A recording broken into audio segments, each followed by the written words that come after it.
Welcome to Grey Cup Forecast 1972, live from Ivor Wynne Stadium in Hamilton. Brought to you by Philips, the electronics people.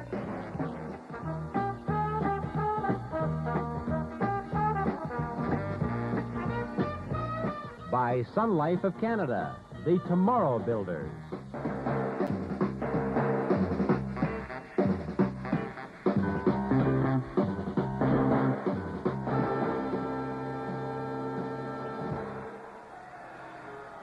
Hello again, everybody. Welcome to Grey Cup Forecast 1972. Here at Ivor Wynne Stadium, it's a gorgeous day for football. It's all and more than anybody could have possibly hoped for to get this 1972 championship underway. The temperature is about 32 degrees. The wind is about 10 miles an hour. And we're going to talk to some of the coaches and the players, the people involved, the personalities, and the people who have all gone together to make this 72 Grey Cup championship such an outstanding event, and I think probably one of the great games that we'll have ever seen in Grey Cup competition. We're standing by with a lot of people, and to our special guests, some of them we would like them to take home these two gifts from Philips, the electronics people, with their new adjustable shaver, and of course the specially engraved cufflinks from the Sun Life people, the hosts on the previews during the playoffs and the forecast right here in the 1972 Grey Cup game. Well, now I have with my great pleasure to bring in Al McCann from Edmonton, who's worked with us for these so many years, and on my right side, Ken Newens from Calgary, and together we'll be talking to the coaches and the players. But fellas, as you worked with Calgary and Edmonton over the years, and now you're working with Saskatchewan and Hamilton, getting ready for what about the reaction of the team, the players, as you prepared for the forecast, Al? Johnny, I was amazed yesterday at the last practice the Saskatchewan Roughriders had. We were out here. They were a relaxed gang of guys, and I guess that's the veterans in them. They were kibitzing around. They know how tough Hamilton is here at home, but I think they feel they're a team of destiny. They beat Edmonton, they then beat Winnipeg. They think they can make it 3. What about you, Ken? Well, Chuck Ely did mention that it's a little difficult sometimes to separate yourself from the activity. But Angie Maska, Garney Henley, they were relaxed. The whole team is relaxed. This could be the 2 most relaxed football clubs to ever appear in the Grey Cup final. All right, we'll let you move down to the far ends of the field. We'll get ready to meet some of your very first guests. We'll return with the 1972 Grey Cup forecast in just a moment. Well, with these little gifts from the Sun Life people, our sponsors, we can play it neutral today, and somebody else who kind of has to play it neutral is the commissioner, Jake Gadar. Jake, in your fondest moments, did you think that you could have forecast that the 1972 Grey Cup could have been this successful, the total involvement of the people of Hamilton? Well, knowing John, the people of Hamilton, I thought it could. I know a lot of people thought that Hamilton as a city was too small, and certainly we did have some problems with accommodation or lack of it, but I think Hamilton as a whole city has proven, just like Mac Heron, I suppose, has proven that size doesn't mean anything. It's spirit and heart. Well, they certainly did. I don't think there's anything they attempted that other Grey Cup committees had attempted that these people haven't surpassed. Well, at this point in time, I suppose we'll assess all of that after the week, but certainly I'm not aware of any shortcomings that have arisen as a result of any lack of facilities here, and even all of their church programs that they have had on today, John, might have had something to do with this gorgeous weather that we have for Grey Cup today. Well, I was just going to say that you've done a good job of controlling things, including the weather, and it's just going to be a gorgeous day. And, Jake, we would like you to have, just to remind you of your visit with us, the new Philly shave and the set of cufflinks from Sun Life people at Tomorrow Builders. As a reminder of joining us with us on Grey Cup Forecast today. Thank you very much. And let's now go down there to Al McCann. Well, thanks, Johnny. I've got the head coach of the Saskatchewan Roughriders, the Western champions, Dave Scrine, who appears very relaxed on the outside. I don't know how it is inside, Coach, but this isn't really new to you. You were a Western champion coach in 1964 in the East, and you came up with a winner, and you got a great performance from Joe Kapp that day. And, you know, it's ironic, this day you've got another veteran quarterback going for you. Both great quarterbacks, and I'm sure we'll get the same type of performance from Lancaster. Our squad certainly appears to be ready, and we're very anxious to go. Dave, tell me, the good weather, they say, some people feel, will favor Hamilton because you're noted to be a real tough weather team. You play really good football in bad weather. Well, we like any kind of weather. We just don't let bad weather bother us, but we're very happy to have a good day. The wind doesn't look too tough. Of course, the field is great. Dave, if there's one key, is it containing that man, Chuck Ely? That has to be a big key for us, not only containing him, but tackling him. He gets away from so many tackles, jumps up inside the blockers and the tacklers, and sometimes beats you by running up the middle as well as getting outside. What kind of a game can we expect, Dave, from your point of view? High scoring or tough defense? I really don't know, Al. I think it could go either way. I think there will be some touchdowns scored in the game by both teams. Dave, thanks very much, and the very best of luck. Thank you, Al. Now let's swing down to Ken Newens. Okay, thank you very much. We have Jack Matheson, Winnipeg Tribune, with us. Jack, certainly Hamilton have proven that people other than Toronto and Montreal and Vancouver can host a Grey Cup. They certainly have. They've done everything. I don't know if they've missed a thing here, Ken. I'm very happy. We worry about hotel accommodations. That's been good as far as I'm concerned. They haven't missed a thing. What about these two football clubs? They're talking about being a classic. Do you think it can be?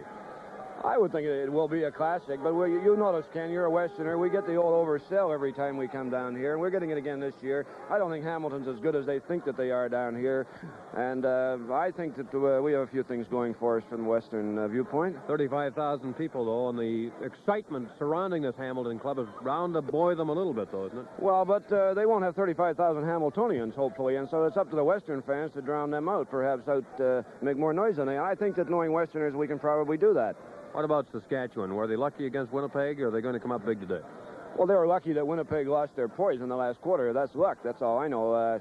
I thought that the Rough Riders would probably win the game, but when Winnipeg did get that 17-point lead, I thought they were pretty comfortable. But that's why I think the Rough Riders will win today. They just, the little guys got too much savvy, too much guile, too much poise, and the other guy is a rookie. Jack, the score. 24-14 for the Rough Riders. Thank you very much. Go count your money. Okay. Okay, now down to Al McCann.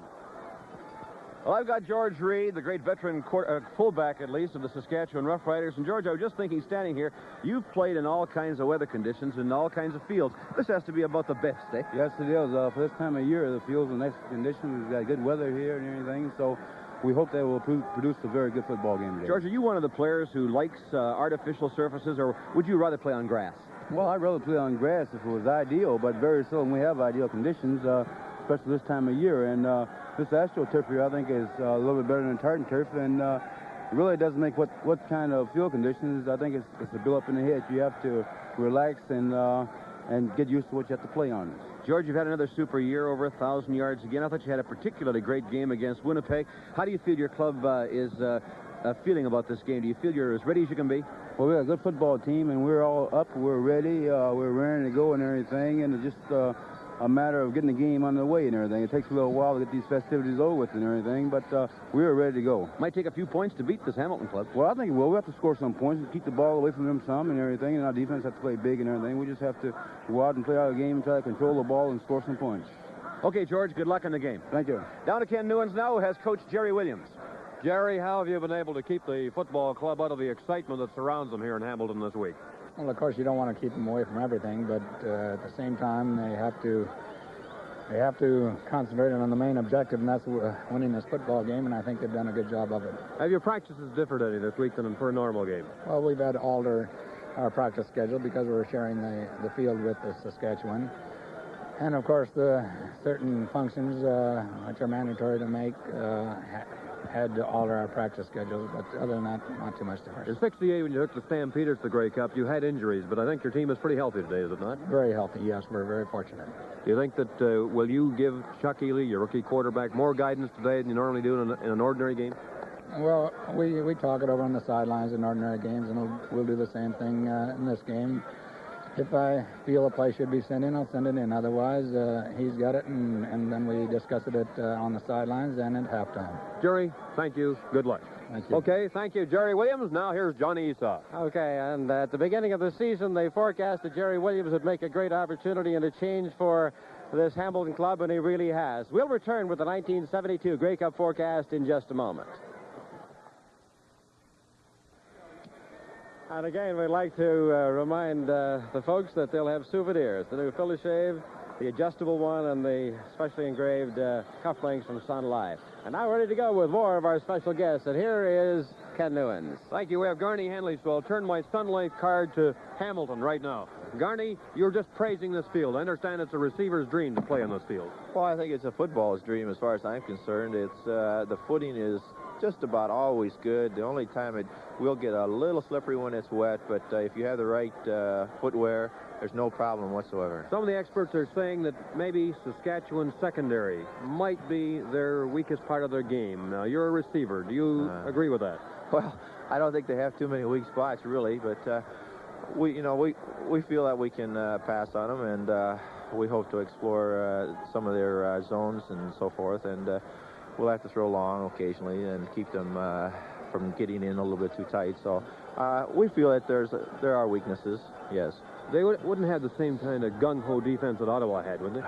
No, I don't think so. They're a little bit different type. However, their zones are basically the same, but Ottawa played a little bit more man-to-man. Shenley for Henley, thank you very much. Very good, thank you. Thank you, Garney Henley. Here's Al McCann. Western All-Star Bill Baker. Bill, defensive end, is a tough job today, particularly when you have to contain that man, Chuck Ely. Well, this is the biggest game we defensive ends have had to play. Chuck Ely's an awful man to contain. They do an excellent job of getting outside, and we have to stop him. We have to stop him. We expect to win this game, and we're hoping we can do it. Actually, are you working anything new? Because on an artificial field like this, he has great footing. He does, and so do we, and we just hope we can keep up to him and play our normal ruck-em, sock-em game and get to him. Lots of notoriety for Bill Baker this year. I know a lot of it didn't sit too well with you, Bill, but you're an all-star football player, and every coach I talked to said you had a super year. I had a good year, I felt. In the middle of the season, I did slow down a little bit because of the adverse press I got. But being a professional athlete, you have to expect this, and I just hope today I can come up big and do some of the bad things they've been telling me I've been doing. Is this the best Saskatchewan team you've been with? I don't know. This is a great team. We've had a great year this year, and I guess right now it is the greatest team I've ever been on in my whole life. Bill, the very best of luck this afternoon. Thank you very much. Bill Baker of the Saskatchewan Roughriders, down to Ken. Angela Mosca, your last game. You've thrilled a lot of people, and I suppose cheers and boos from across the country. What are your thoughts, Angie, as you prepare for the great game and your last game before your hometown fans? Well, by the grace of God, it's a beautiful way to end it. I am going to try to give my best performance just like 31 other guys.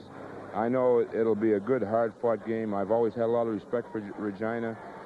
We played a similar type game and made the best team win. And we'd like to tell you to your face right now, you've always made a great contribution, Angie. What about their offense? I suppose Lancaster has to be the key, and Reed will be running at you quite a bit this afternoon. Well, I think, yes, he will be. I think if you think back to 1967, if we can keep George under 100 yards, I think we got one heck of a possibility to win this football game. And the second big one, I think, is Ronnie Lancaster. I got all the respect in the world for him. He's a great contributor to the league.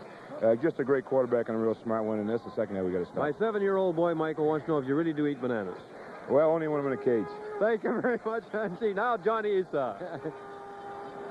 Right, Ken, and in 45 minutes, the kickoff will take place right out there at center field, right behind us, and what an exciting moment that's going to be. Well, you know, 20 years ago, the Shenley Awards started, and what a great part it has been of this Grey Cup Festival. And the man who was the coordinator just 10 years ago, now the president of the Shenley Company, my good friend Don McNaughton. Don, it's been quite a transition in those 20 years, and we've had just as great a moment of excitement in the decision this year. But for the first time, I noticed the losers exhibiting publicly their dissatisfaction with not winning. That's strange. Well, John, you know, I've sat beside them while the performance was going on, and they really are uptight. We think it is actually a compliment to the degree that the awards have arrived at. But I can't blame these fellas for being a little upset. It means so much to them, and they express their feelings, and then I think they are pretty well calmed down now, I think, though. Let me congratulate you for adding the Rookie of the Year award. I think with Campana and Ely battling for that, it was just the extra dimension that was needed. Yeah, I think it made it a lot more, especially with, I think the winner this year, the Rookie Award, was a popular win and a great player, and we're glad to see him in the game. Now your forecast, your Grey Cup forecast. See, I think the forecast, from as far as I'm concerned, is the fans are going to have the greatest game ever. Thank you very much, Don McNaughton. We'll return with the 1972 Grey Cup forecast in just a moment. And in 40 minutes, the kickoff of the 1972 Grey Cup will take place. Let's go down to a man who's predicted it for the last 3 or 4 years in a row. Andy O'Brien, let's see if he can do it again. Okay, Al. Well, that's right, Johnny. The sports editor of Weekend Magazine, the very well-known and very well-respected Andy O'Brien. Andy, you were telling me 26th Grey Cup, so you've seen a lot of them. Have you ever seen a better day for the Grey Cup? Oh, this is fabulous. This carpet enhances everything. This Hamilton has done a whale of a job at it. This is the ideal setting. The wind is blowing quite strongly now from the look of the flags. I would say that Saskatchewan seems awfully loose out there. Hamilton, on the other hand, seems rather tight, but we'll soon know. You know, there's one thing we're going to find out right now, because the way you've been forecasting it for the last 3 years, people don't have to bet on the score. They can just wait to see what you say. You were right on twice in a row and just missed by 3 points. How do you see it this year? No, I was on 3 times in a row. 3 in a row now. Maybe I should quit while I'm ahead. No, especially today with the betting going against me. I like Saskatchewan. I like their interior rushing power. I like the more mature quarterback for a day like this, and the looseness of the team. But I tell you, everything is so equal that I'm going back to one basic statistic, Al. 7 of the last 10 games has been won by the team with the lowest against points in their conference over the season, and that's Saskatchewan. Hamilton was second lowest. So if I'm reaching for straws, but we have to take a pick. I'm picking Saskatchewan by 5 points, about 26-21. Thank you, Andy. Right. 26-21 from Andy O'Brien for the Saskatchewan Roughriders. How about that, Ken? Okay, John Helton is with us, Al. John, I'd like to know something. Lancaster, they claim, is one of the best people at the line of scrimmage, checking off to another play. Now, as a defensive lineman, does he give it away when he's checking off? Can you tell what he might be doing or when he's checking off? You not really know. You can't really tell when he is, but you just maybe get a sneaky suspicion. And when you think you might, like me as a lineman, I might anticipate something. Maybe if I know it's only maybe 2 yards to go, if it's 5 or 6 yards to go, then if it's only about 2 yards to go, you know he's going to either come off tackle, right off the guard's tail, you know, to the outside. He'll probably veer offside. So usually us defensive linemen will call the linebackers up a little closer because we anticipate them running off tackle, you know. How do you analyze the Hamilton defense now? What do you think he'll try and do against them? I think he might just throw short passes, maybe just 10, 12-yard hooks, quick outs. If it's real windy, which it is, looking to the flags there, probably run George Reed on a lot of screens, probably draws, things like that. Who's going to win? I can't tell you who's going to win. I think Regina will win, but I don't know. I don't think they'll win maybe more than 3 points if they do. John, I understand you've had such a good time this week that you'd like to be a Shenley Lineman of the Year every year. I sure would. But you think it's a little selfish. John, thank you very much. Okay, let's now go down to Johnny Esau. Pardon me. Johnny? You know, the Grey Cup grows and grows and grows, and that means that the headaches get larger and larger every year for Jim Vipon, the guy who tries to sort out the press, the radio, the television, all the accreditation. Jim, what is the total? What is the final tabulation of those in attendance at 1972? 381 bodies, John, including your television crews, press, radio, photographers, the whole ball of wax. Well, every year you always come up with some special requests from somewhere. Do we have one of those stories this year? We've got a correspondent from Malaysia sitting in the press box this afternoon. That's a switch. Yeah, we've got Sports Illustrated very interested. They've got a jetliner standing by to fly their photographer back at the end of the first quarter today, apparently. Well, how have you been able to accommodate everybody? Well, we've got a block of seats underneath the regular press box, with 150 seats, which the commissioner put at the press's disposal. Get the overflow. So you got everybody looked after? Everybody's looked after. Everybody, no gripes, eh? Oh, no. How about your They never gripe. How about your forecast, Jim? Well, I like Hamilton, 28-21. Okay, thank you very much, Jim Vipon, the man who has to worry about all the accreditation. Let's go back down there to Ken Newens. We have with us Frank Rigney, now a CBC sports commentator and, of course, a former Shenley Award winner. Who's going to win and why, Frank? Well, Ken, unfortunately, I think the Hamilton Tiger Cats are going to win because, and I say unfortunately because I'm certainly cheering for the Saskatchewan Roughriders, who are our Western sentimental favorites, but I think the Hamilton Tiger Cats have a better defensive ball club than Saskatchewan. I don't think Saskatchewan's going to be able to establish their ground game, certainly not nearly as well as they did against Winnipeg. How's Chuck Ely going to perform? Oh, I think he's going to create a lot of problems for the Saskatchewan defense, and I don't think they can contain him on the outside. Somebody said that Lancaster will try and pick on the linebackers with short passes. I think he'll do that, and I think he'll also screen quite a bit, probably to his left. What do you think of the festivities in Hamilton this week? It's been a great town. I think the town has done a great job. That Hall of Fame is just incredible, and I certainly encourage people to go take a look at it if they get down here. Okay, Frank, thank you very much. Thank you, Okay, Ken. Frank Rigney, and now here's Johnny Esau. Okay, well, Ted Blackman from the Montreal Gazette. Ted, what's your forecast for this ball game? I think Paul Henderson's going to score a winning goal in the last minute. Hey, no, we're back from Moscow now. Who's going to win trouble. this one? I've been in Moscow, it seems to be for the whole year, so I can't really tell. The only thing that I can offer is that I had a long conversation with Ronnie Lancaster the other day, and he said that Jerry Williams may be the finest coach in the country and that he has the most clever, imaginative, and well-disciplined defensive secondary in football, and that he considers that a problem to throw against today. As a result of that, how are you going to forecast I'm that? going to call Hamilton on the strength of Ronnie Lancaster's concern over passing against Hamilton. Good judgment. Thank you very much, Ted. We'll return with the 1972 Grey Cup forecast in just a moment. Reminder again that we have the pleasure and the privilege of presenting the new Philishave adjustable and these cufflinks from the people who have been able to bring playoff preview and now a Grey Cup forecast to the fans before the big games at the end of the 1972 season. Here again is Al McCann.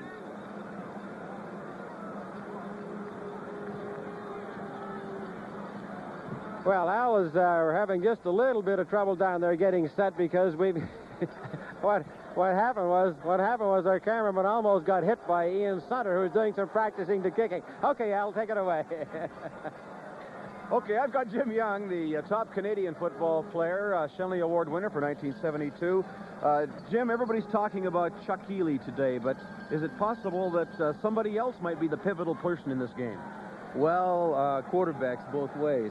Watch, the ball's coming right here. You don't get hit in the head here. You think the quarterbacks are probably the key factor, right? Very much. The wind seems to be holding down, and they're going to be able to do what they have in their game plans, going to be able to work on the defenses, and they should be the ones that make things go. Actually, Chuck Healy being a rookie, is that going to be is that a factor or not? Yes and no, but watching him through the year, the way he's played, he hasn't looked like a rookie. He rolls out a little like Ronnie used to do all the time and sets up in that rolling pocket and just has been throwing the ball really well. He has fine receivers, which make it easier for him. Jim, how are you picking the game? I can't pick a winner, you know that, because I'm a Hamilton boy and I play in the West. I'm in trouble either way I go. I know it's going to be a fine game. They're both traditionally hard-hitting clubs, and playing against them, I know they hit, so it's going to be a fine game. Perhaps a little bit high-scoring if all goes well. Jim, congratulations on your own personal achievements this year, and best of luck in 73. Thank you very much. Jim Young of the BC Lions. Now let's go back to Johnny. Okay, Al, in deference to my good friend Bob Scott of the Hamilton Spectator, I'll have to give us the Hamilton side here. Bob, a couple of things. First of all, I know that you have offered the congratulations on behalf of the people, but I think your paper, the Hamilton Spectator, has just done a super job in all week preparing for this. The radio stations and the television station here have just been sensational, but you've been covering these Tiger Cats closer than anybody over the last few years. What do you get from the inside? What was the feeling, the inner feeling you got in the last couple of days as they got ready for this one? Well, this is probably the loosest football team I've ever been associated with in my life, Johnny. It harks back to the 67 team to a degree. And they got some real characters on here like Fleming, Inskeep, Rickshaw. And the only time all year that they were really down a little bit was after that game in Ottawa. And even that week, though, they were quite loose. And I think they're going to come up big here today. Well, I was surprised the other day. You and I were standing there. We were laughing, and Rickshaw putting on his little act. Jerry Williams, you know, is not an outgoing kind of a guy. He's a very concerned, precise kind of a guy, and he never seemed to let them have fun, but they had fun, and this was very exciting, and I just have time to ask you for your predictions. I think Tiger Cats about 28-20, roughly in that area. I think they, with a good day, and the wind isn't that bad. If it was a stronger wind, I don't think there'd be that much scoring. I think they'll take 4 touchdowns. Okay, Bob Scott of the Hamilton Spectator, thank you very much. Thank you very much to Al McCann and to Ken Newens, to all these people. That old kickoff is just about 30 minutes away. We want to thank you very much for joining us on this 1972 edition of Grey Cup Forecast. Get ready, because there's a lot more coming up in just a moment.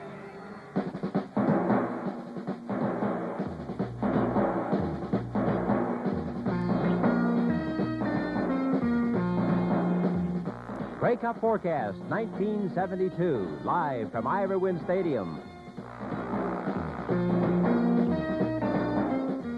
Was brought to you by Sun Life of Canada, the Tomorrow Builders.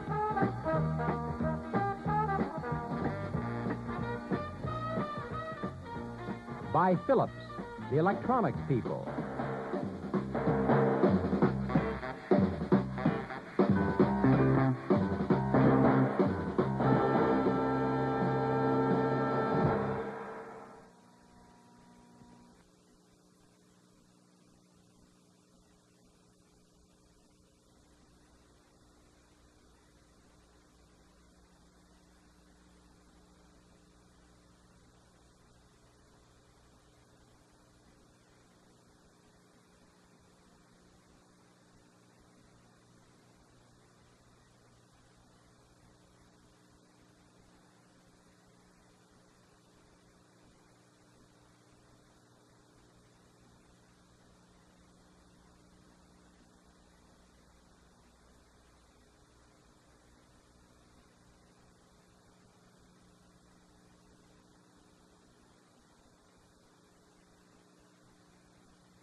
Canadian Professional Football.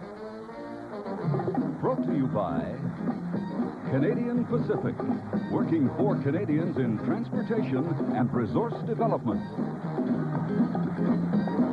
By General Motors of Canada and GM dealers from coast to coast.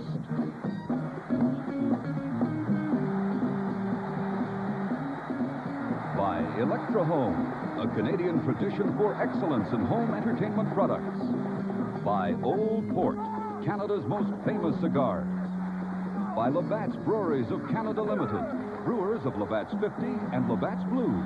Across Canada, beer at its best.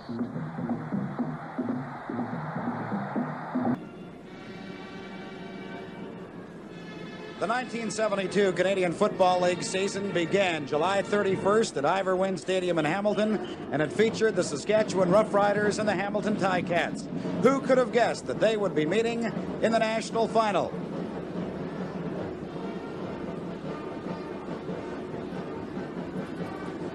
Hello, Canada. Welcome to the 1972 Grey Cup game.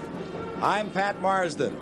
I have the pleasure today of hosting this 1972 Grey Cup Classic along with my confrere from the CBC, Ernie Afghanius. And what a great ball game this one is expected to be.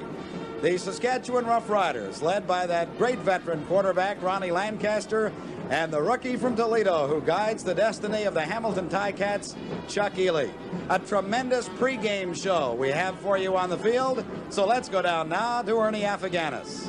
All right, Pat, and what a spectacular view from the field here at Ivor Wynne Stadium. There are over 35,000 people in the stands, and over 3,000 of those have traveled all the way from Saskatchewan to be here for this game. They're all cheerleaders, and you know what?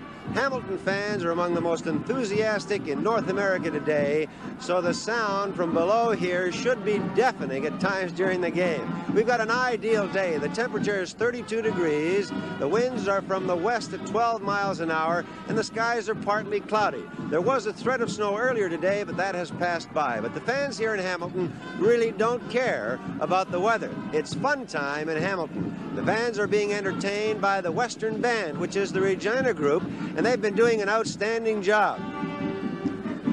The Regina Lions Junior Band organized in March of 1964 along with their famous Riderettes.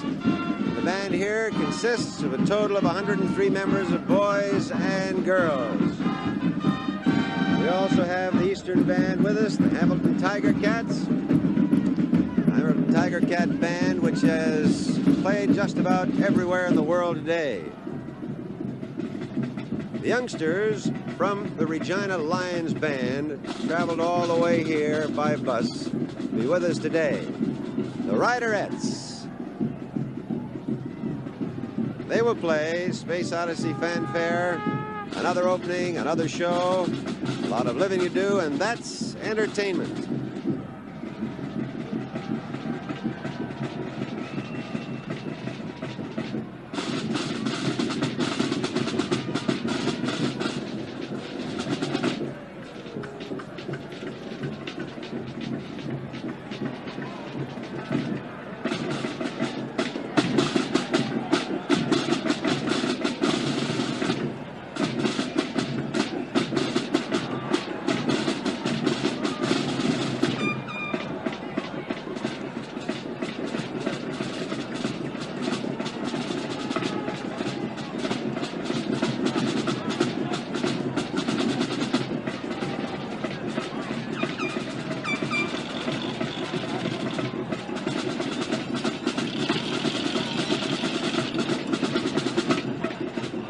This band has received outstanding awards, the Riderettes and the Regina Junior Lions Band, and they've been invited to Pasadena for the Rose Bowl Parade.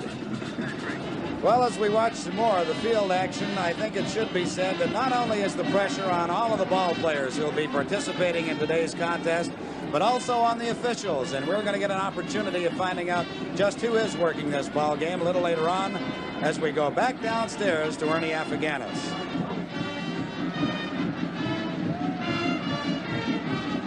Regina Lions band with the Riderettes. And the Hamilton Tiger Cat marching bands.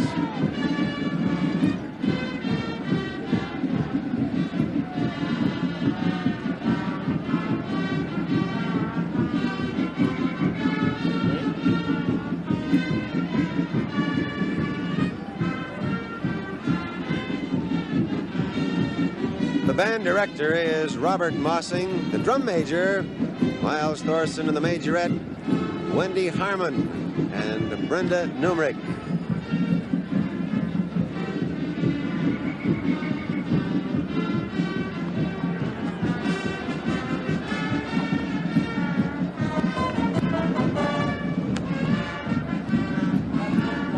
The coin has been tossed and Hamilton has won the choice. The referee, Don Barker, wearing 26, and line umpire, pardon me, Bill Fry are out there, along with the captains of both teams, Ronnie Lancaster, Bruce Bennett of Saskatchewan, and Garney Henley and Angelo Mosca of Hamilton. They're discussing the options, who will kick off, receive, and defend. And the referee, Don Barker, is there.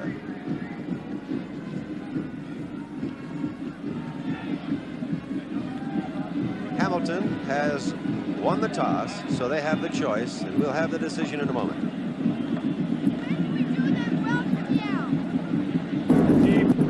Bend this hand.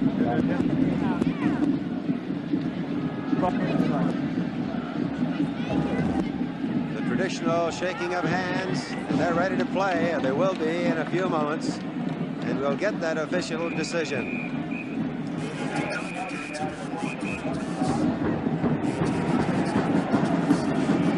Tiger Cats have elected to receive. So Saskatchewan will kick. And that's all the information we have at this moment. Maybe Bob, Don, could I bother you for a moment? Did we get that official decision for our viewers? Hamilton had the choice, and they have elected to receive. And Saskatchewan elected to kick to the scoreboard. Right. Okay, thank you very much. The official, Don Barker, wearing 26, and you'll be seeing quite a bit of him throughout the game. Hamilton Tiger Cat Band is still out on the field. And earlier, we listened mainly to the Western Band. Now, the East, as we said, is represented by the Hamilton Tiger Cat Marching Band. And they have 48 members. George Houselander founded this group in 1956. And this is their 6th Grey Cup. An outstanding group. And they have played just about all over the world. They have been to the Rose Bowl. And it's a wonderful day like today. He's right.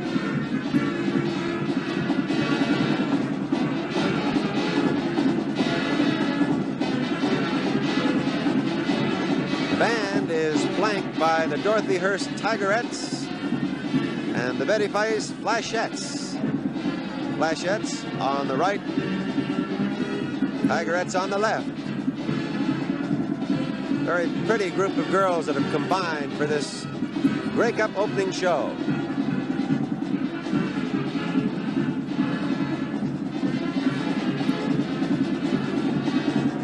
And this is the first band to introduce what they call a fast cadence in Canada. And the Tiger Cat Band was the first marching band in CFL football. The color guard that you pick up in the background carrying flags is made up of groups that were in the parade just yesterday. They have combined to form a color guard. Youngsters from all over the East, some from the West.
Tiger Cat Band moves to Hey, Look Me Over.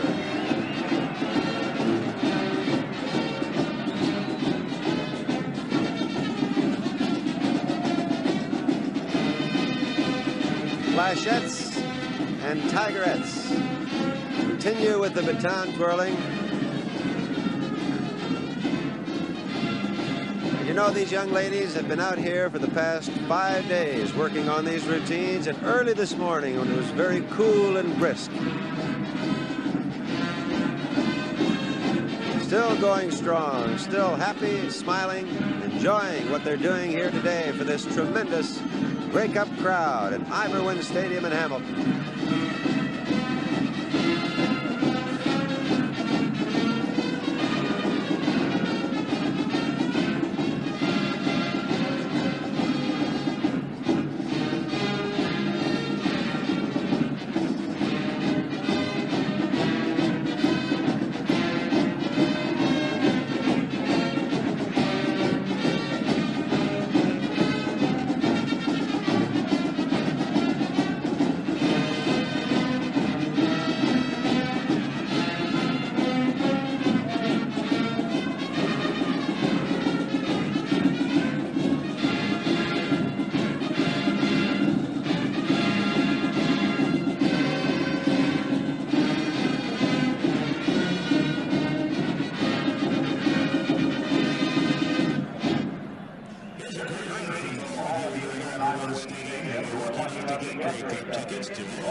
Now the Tiger Cat Band and If My Friends Could See Me Now.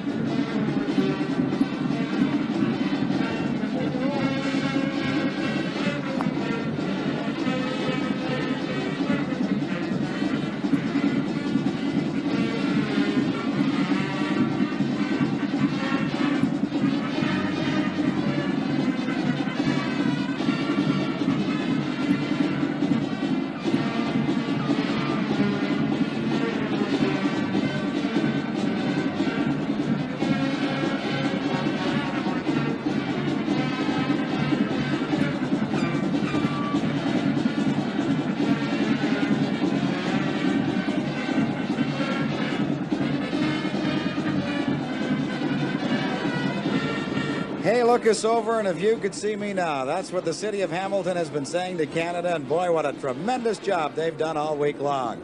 We'll continue with more of our pregame Grey Cup activities in just a moment. Schuldeis supervises the officials in the Eastern Conference, and we have an outstanding day. You have a great group of officials, but how do you choose them for this particular game, the Grey Cup? Ernie, they're chosen on merit based on the year's performance, the compatibility of the group, the positions allotted to East and West, and generally we try to get the best men available, bearing in mind that we don't use anyone from either of the cities involved in the game. Right. Could you introduce your officials to us? On my left, the Western Conference officiating supervisor, Mr. Paul Dojak of Regina. The referee, number 26, Mr. Don Barker from Vancouver. The line umpire, number 32, Mr. Bill Fry from Toronto. The back umpire, number 35, Mr. Maury Mulhern from Vancouver. The field judge, number 30, Mr. Chuck Paul of Ottawa. The head linesman, number 19, Mr. Tom Cheney from Calgary, and the standby official, number 18, Mr. Harry Ross of Lachine, Quebec. All right, the officials for today's game, as introduced by Mr. Hap Schuldeis. Thank you very, very much, Hap. Thank you, Ernie. Lots of luck to your group. Thank you very much. Now I'd like to bring in Miss Grey Cup. Come on in, Maria. Maria Galles, who came to Hamilton as Miss Blue Bomber, and she captivated the judges and the audiences wherever she went. Maria, you did an outstanding job. Congratulations, and I know you've had a very busy week. Yes, it's been very busy and just terrific. Hamilton's been the most wonderful host that all of us girls could have had. It really has been. You're going to have to take an awful lot of prizes back to Winnipeg. How have you worked that out? I think that we're going to just get Air Canada or whoever the girls are going back with, and we're going to have them all shipped back. There's no way we can take them. Santa Claus has come every single night for all of us. I understand they have sort of a reception for you when you get back, or did you know about that? I didn't know anything about it. I let it out of the bag. But you're a graduate from the University of Manitoba in psychology, and I Yes. understand you work with retarded children. Yes, I do. I have in the past, and I hope to do a lot more in the future. Yes, I have. You're going to continue with that. Yes, I hope to. Actually, I hope to teach junior school in another country, perhaps, and at a later date when I continue my education. Okay. What I was wondering, though, while we're talking to you about these particular things, I think we have some action on the far side of the field. Maria Gullias, thank you very much for being with us. Lots of luck to you. Enjoy yourself when you get back. Thank you very much. Thank you. Actually, we just saw what you'd won on the monitor, and we probably brought that up a little early, but thank you again for being with us. Thank you very much. Maria Gullias, who is Miss Grey Cup, and came here, as we said, as Miss Blue Bomber, a very beautiful young lady. All right, I think that we're prepared now for the introduction of the teams. And you know, these teams have fought their way through just tremendous seasons in order to get here. Ladies and gentlemen, in a few minutes, East and West will meet for the Grey Cup. Hamilton and Saskatchewan have defeated all other opposition for the right to meet in this 1972 championship final. To introduce to you the Saskatchewan offense. At center, wearing number 42, Larry Bird. At left guard, wearing 53, Jack Abanchan. At right guard, wearing 57, Gary Brent. At left tackle, 59, Ralph Galloway. The right tackle, wearing number 67, Clyde Brock.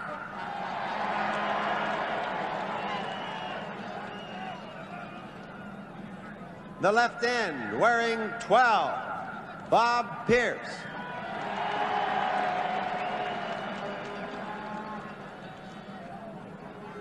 The right end, wearing 21, Al Ford.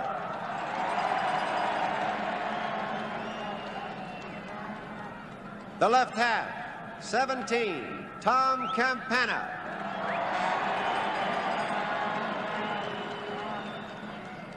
The right half, wearing number 26, Bobby Thompson. The fullback, wearing 34, George Reed.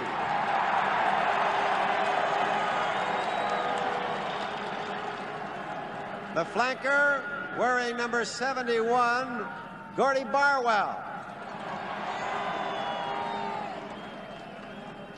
And the quarterback, 23, Ronnie Lancaster. This is the rest of the Saskatchewan team and the head coach, Dave Scrine, the Western champions.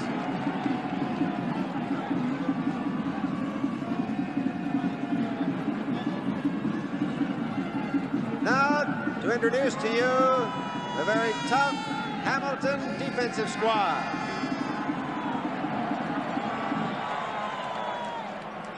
At left end, wearing 65, Gary Inskeep.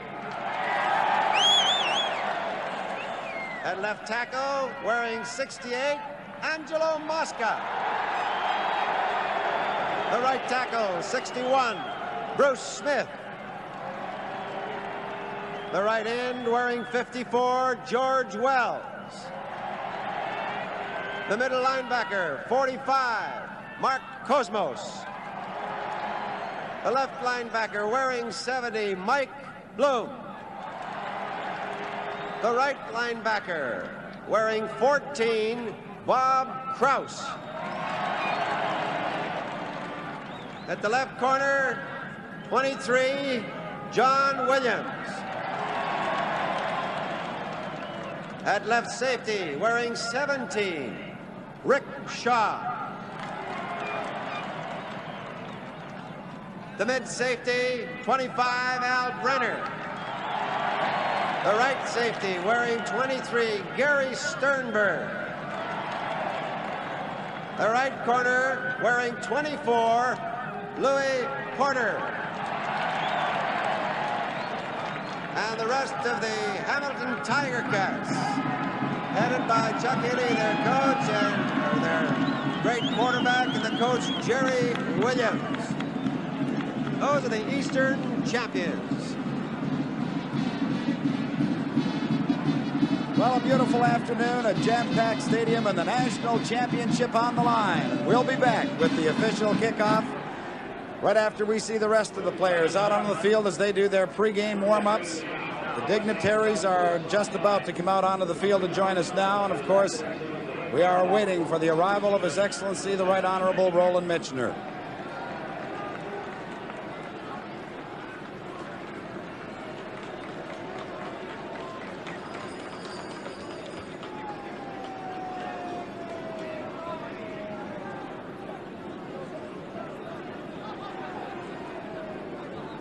Governor General, Mrs. Michener, and you can see Commissioner Jake Gadar in the background.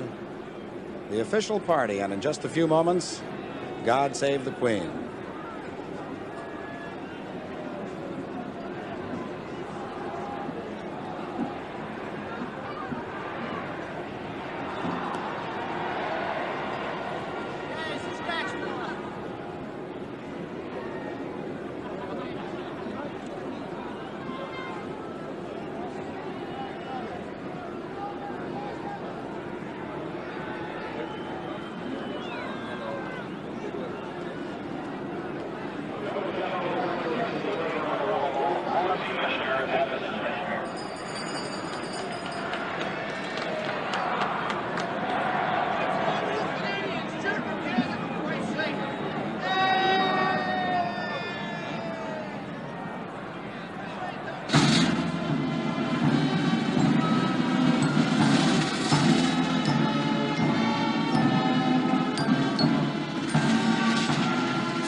Well, it's my pleasure, ladies and gentlemen, mesdames, messieurs, extrêmement de plaisir de vous présenter d'abord le commissaire de la Ligue canadienne de football, the commissioner for the Canadian Football League, Mr. Jake Godard. Jake? Merci, Pierre. Il me fait grand plaisir de vous présenter Son Excellence, le Gouverneur Général du Canada. Pierre, it's a great honor for me to introduce to all of our television viewers from coast to coast in Canada, His Excellency, the Right Honorable Roland C. Michener, the Governor General of Canada. Thank you very much, Jake. And, sir, as Governor General and certainly a great sports enthusiast, we would like to know what's your opinion of the Western contenders, those Saskatchewan Roughriders, sir. Well, I've noted that the Saskatchewan Roughriders have been finalists here in 4 out of the last 8 years. So I conclude they're a pretty strong club and in good form. One could say the same about the Hamilton Tiger Cats, and as Governor General, I stand somewhere in between, so I'll probably root for Thunder Bay today. But we're looking forward to a great game between two teams representing East and West, which will not only give great pleasure to the million fans watching here today, but will be an inspiration and an encouragement to all the young Canadian players who are coming along for the future.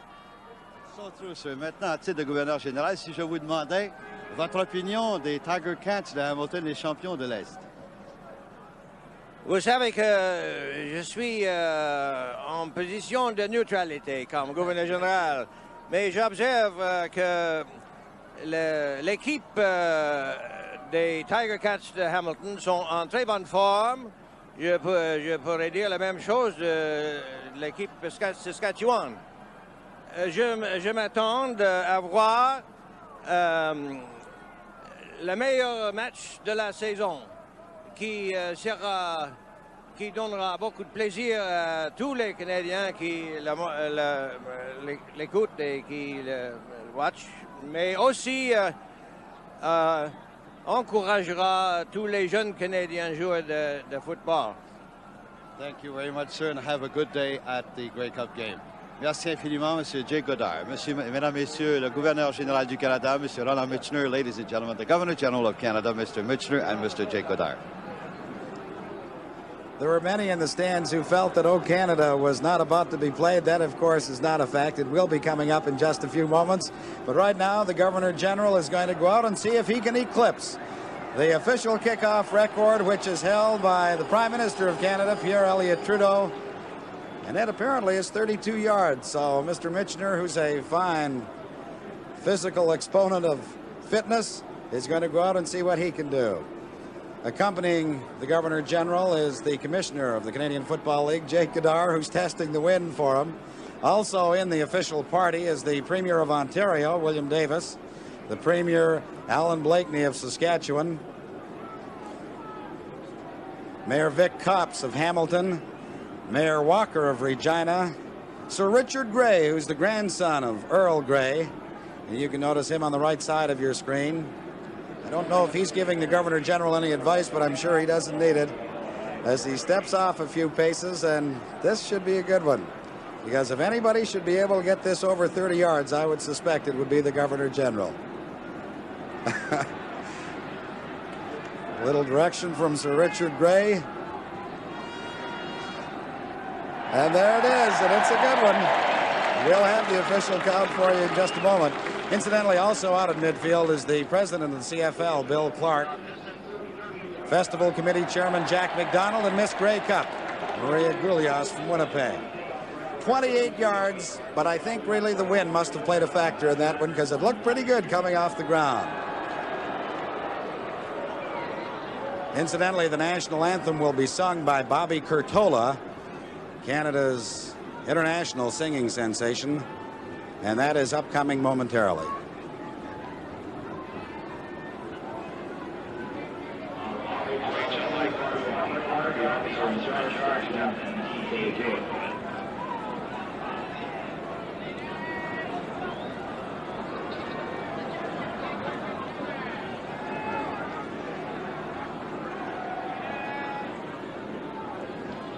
Ladies and gentlemen, boys and girls, we ask you to stand of the singing of our national anthem.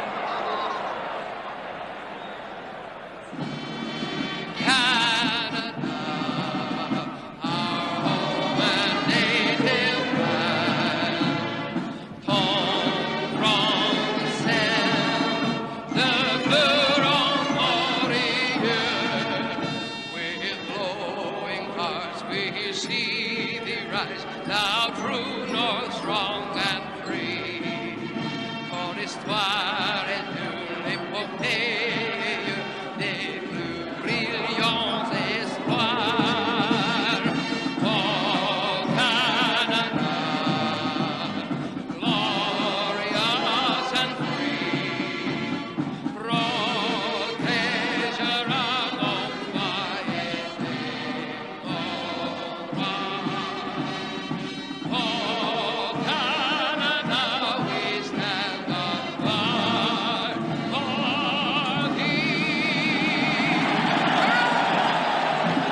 We'll be back with the official kickoff in just a moment.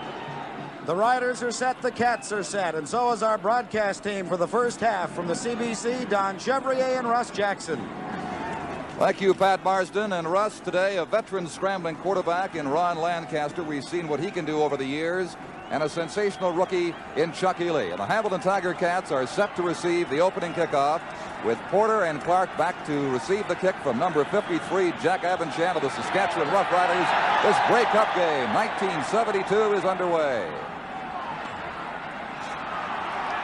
Clark near the 35-yard line. Tim Ross, 66, and Archie McCord, number 58, were the downfield tacklers for the Saskatchewan Roughriders. Don Jack Abendschen had the opening kickoff there, but here we see the Governor General, Roland Michener, kicking off and getting a good one away about 25 yards. And Jack Abendschen had one just slightly longer.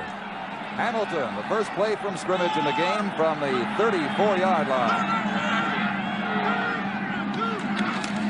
The pitch to Dave Fleming, number 21, short side. He's got 5. He's got close to a first down to the 44-yard line.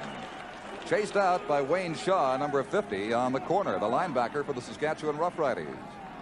Fleming, who averaged 4.1 throughout the regular season, gets close to 10 in the first play of the Grey Cup game.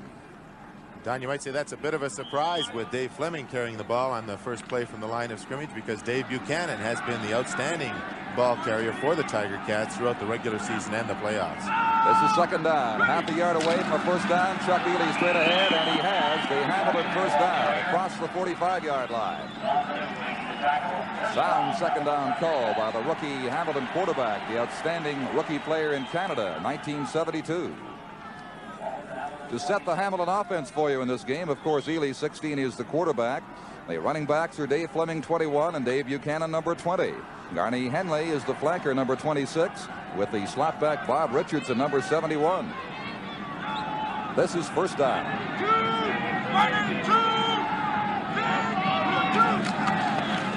Ely, the draw. Buchanan near center field, the 54-yard line. He's going to have a gain of 8 on the play. It was stopped by Charlie Collins, the ex-Montreal Alouette, number 31, on the corner for the Saskatchewan Roughriders. And Buchanan is still down.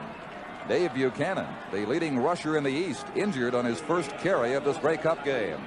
And a concerned Jerry Williams on the sidelines. He can ill afford to lose Buchanan, certainly this early in a Grey Cup game. Help to his feet now and making his way slowly across field to the Hamilton Tiger Cat bench. Might see it again, Russ, as to what happened to Dave Buchanan on that play. Well, from the end zone camera, we see Chuck Ely here going back now and running this draw play straight up the middle. And actually, the Regina Roughriders were in a man-to-man defense on the right-hand side of their defensive front wall, and that gave Buchanan plenty of room up the center. Dick Wesolowski is in there, number 27, replacing him. Throws a block for Ely, who's loose at the 45. The Saskatchewan 37-yard line. 19 yards, the length of that gain. Bruce Bennett, one of the deep backs, the safety, number 30, made the tackle. Well, one of the things they've been talking about all week, Don, is that they must keep Chuck Ely in the pocket, and this time he rolled straight out. He had no intention of throwing that ball at all. And Dick Wesolowski got out in front of him, got tripped up, then Chuck Ely came around for the big gain, but he had no intention of throwing that ball from the time he took it from the center. Some of that planned scrambling they talk about with respect to Ely and the Tiger Cats this year. Now he misses an assignment, one of his backs. This time he's got to bail out, and he can't. Wyszynski has him back at the 43-yard line, number 27. The loss is going to be 6 yards on the play. Don, I think that was Chuck Ely's mistake there, because all the line and all the backs went to the left. Chuck Ely went to the right, and there was no one to hand the ball off to. And he took a pretty good stick in there after they got him. Dave Strine, the head coach of the Western Roughriders. Good news for Hamilton fans. Number 20, Buchanan, is back in there.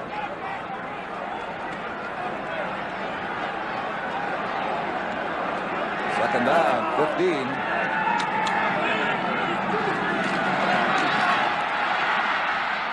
Ely for Henley, it is too far. Number 16, Lewis Cook, back defending for the Saskatchewan Roughriders.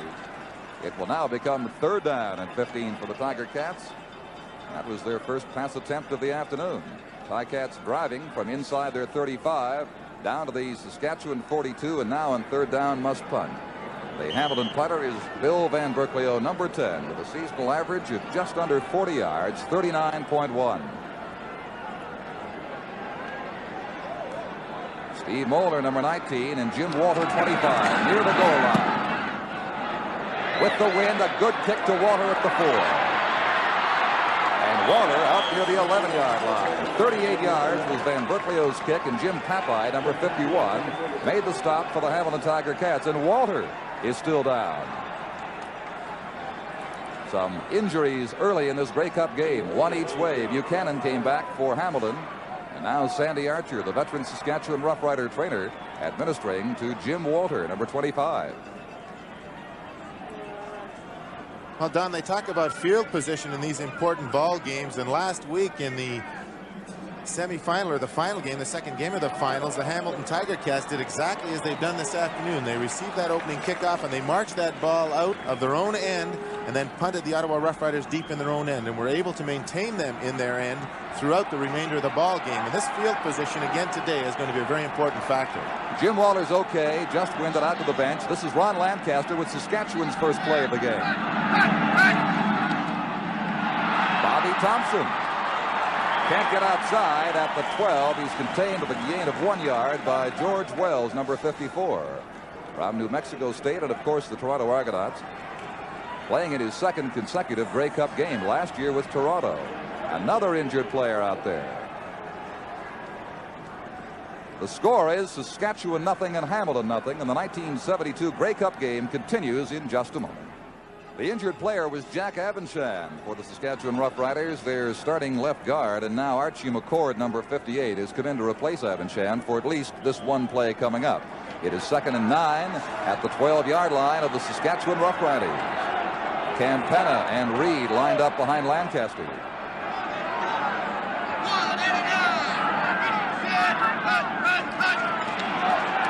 Lancaster with a block from Campana, sideline release. He's got a strike at the 20-yard line.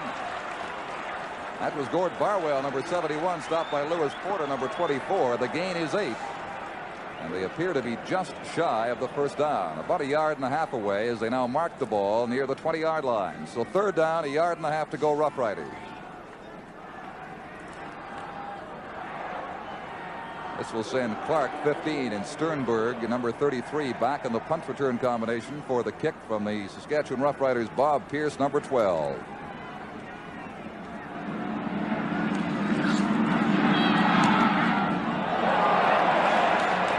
With that wind, a good kick and a better bounce back to the 25-yard line for Clark. And he's taken down at the 23. The tackle made by Ralph Galloway, number 59. The punt traveled 65 yards. They lost 3 trying to run it back. And the Rough Riders of the Ticats pinned deep at their own 23-yard line for the next series of plays. Don, the Saskatchewan Rough Riders getting good coverage on that punt, a long punt, very low, but Ralph Galloway got down there fast. Garney Henley flanked wide to the left side. Tommy Joe Coffey is split on the right side, number 75. This is Buchanan. Buchanan hit around the 28-yard line after a gain of 5 yards. Let's go to John Wells at the Saskatchewan bench. Saskatchewan Rough Riders picked up 3 injuries in their last couple of plays. Jack Avenshan received a head injury, but he'll be all right and back in the game after some smelling salts. Jim Walter has a slight rib injury, but he'll be back too. And Ted Dushinsky has a gash on his right hand, but he'll be back in action on the next set of defensive plays. This is 2nd and 5 from the 28-yard line. Ely looking downfield under pressure. Now starts that scrambling of his. Away from Banouk. 30-yard line. He's got a first down, so he steps out of bounds near the 37. Roy Robinson, number 14, chased him out. Gain is 9 and gives Hamilton the first down. We'll have the 2 early in the game, and it's still very early, Russ. Ely has had the opportunity to scramble and has certainly done more of that. Well, the Saskatchewan Rough Riders in a zone defense here, and as Chuck Ely goes back to pass, we'll see number 66, Tim Roth, come inside. He get caught to the inside there. The good block by Jerome Gant. He took him to the inside, allowed Ely to get outside, and got the first down. From the 38-yard line.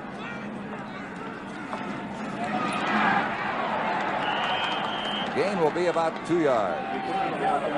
Don Banouk, number 60, made the stop on Dave Buchanan, and there is Angelo Mosca, who today is playing in his final game after 15 CFL seasons, his 9th Grey Cup game. He's tying a record, I think, today, Don, with that 9th game. And of course, you know that Angie would just love to go out in storybook finish, as you did in 1969 with a Grey Cup championship team. This is Buchanan again. He looks healthy right now. scores. He's near center field into the Saskatchewan 54. They'll mark him near the 55, and the gain was 16 yards. Bruce Bennett, number 30, finally applied the tackle. Early in this ball game, it appears that the Hamilton Tiger Cats are going to try and get outside that Saskatchewan defense. They've been doing it since the opening play when they sent Fleming wide, and up until this play now with Buchanan taking that short pitch out and just trying to get wide and get around that end and put the pressure on the outside, the corners of the Saskatchewan defense. Buchanan's averaging 8 yards a carry, 4 tries, 32 yards in this Grey Cup game. Ely bailing out, it is no good. His primary receiver was on the left-hand side, Garney Henley deep. Richardson was in the area, but nowhere near the ball. So it becomes 2nd down and 10 from center field. No score in this Grey Cup game. About the halfway mark of the first quarter. It must be quite an experience for young Chuck Ely. He said his biggest game until today was the All-American Bowl, and I think he's finding out that the Grey Cup game is a much bigger contest than that. Richardson comes left with Coffey for the 2nd down play.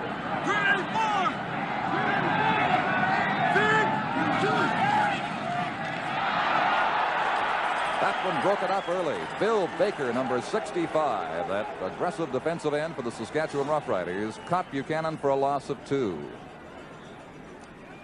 The score is Saskatchewan nothing and Hamilton nothing. The 1972 Grey Cup continues in just a moment. 3rd down and 12 yards to go for the Hamilton Tiger Cats. Number 24 at the top of your screen is Bob Cossett, replacing Jim Walters, taken up a few plays ago. He's with 19. Steve Moeller stationed near the 15-yard line for the punt from Billy Van Brookville.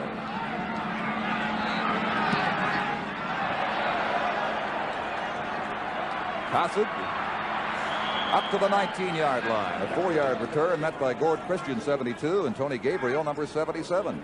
The kick traveled 42 yards. So both the punters today exceeding their seasonal averages early in this game.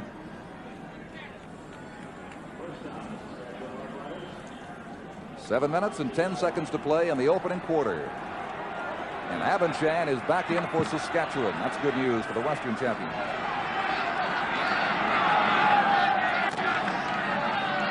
Two fakes. Lancaster as a marker is strong. Deep for Campana. It's picked off by Al Brenner. Brenner at the 53-yard line. He picked off 15 to set an all-league record in the regular season, but we have a marker down.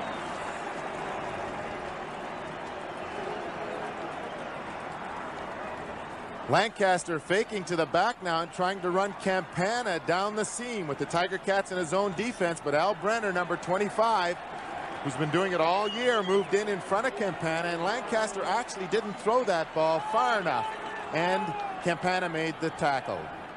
Penalty against Saskatchewan for holding, and it is turned down naturally by the Tiger Cats, and they have a 1st down now on the Saskatchewan 52-yard line. Richardson on the right side with Coffey. Garney Henley, the flanker, is loose on the left. Fleming and Buchanan are setbacks. Dave Fleming finding his way down to the 49. The gain is going to be 3. Was stopped by Ted Dushinsky, number 27. So the first real turnover goes to Alan Brenner, the guy who did it so often all season for the Hamilton Tiger Cats.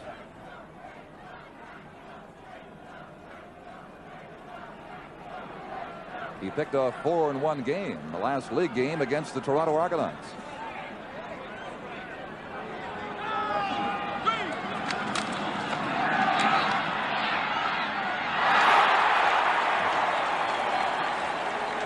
Canada's outstanding player, Garney Henley, makes the catch at the 33-yard line. The gain is 16. Robinson brought him down.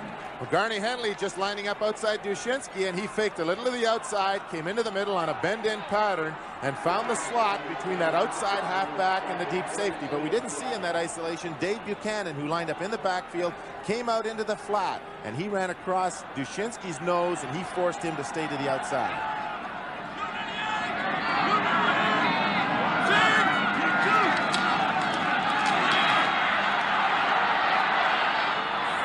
Wide open is Tommy Joe Coffey, and stepping out at the Saskatchewan 12-yard line. What happened there, Russ? Coffey got away from that Saskatchewan coverage. Well, the big situation there was Chuck Ely dropped straight back, and as the rush came on, they turned Bill Baker to the inside, the left defensive end, and Chuck Ely then rolled around him. It's what you call a drag pass in some terminology, where the quarterback goes straight back, lets the rush come to the pocket, and then they try and turn that defensive end to the inside. And they did that to Bill Baker that time. Let Ely to the outside. The corner must come up for Ely, and Tommy Joe just drops in behind him. Moved the ball some 37 yards in 2 plays. That was a gain of 21. Buchanan. He cannot get away from Tim Roth, number 66. The loss back to the 16-yard line. Loss of 4 on the play. This is Hamilton's deepest penetration of the game. Their best scoring chance right here. 2nd and 14 coming up. Good play by Tim Roth there as John Holman pulled on him, and Dave Fleming was leading the play, and he split the middle of those 2 offensive players, came in and made the tackle and threw Buchanan for that 4-yard loss.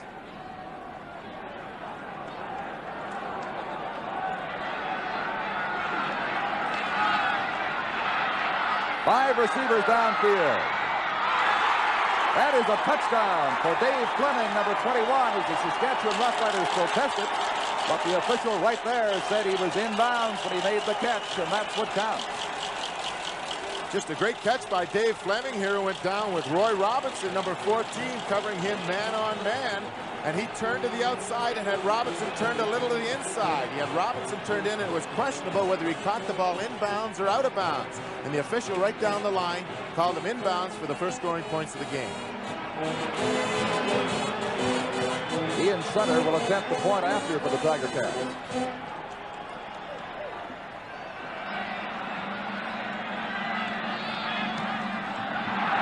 It is good. So Hamilton off to a converted touchdown lead, 7-0. 4 minutes and 16 seconds left in the opening quarter. And on the scoring drive, they marched 52 yards. 3 passes, 2 rushes, getting 3 first downs along the way, capped by that 16-yard hit from Ely to Dave Fleming.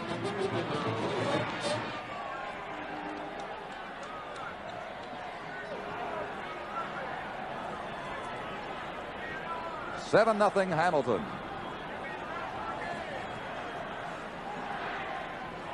And congratulations all around to that Ticat bench for number 21.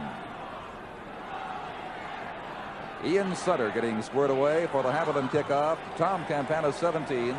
Bobby Thompson, number 26. Into the short zone near the 20-yard line. Steve Molnar. Molnar is taken down across the 30-yard line. Bob Krause, number 14, made contact, and he was grounded just outside the 30. We'll make it the 31. Return was 11 yards.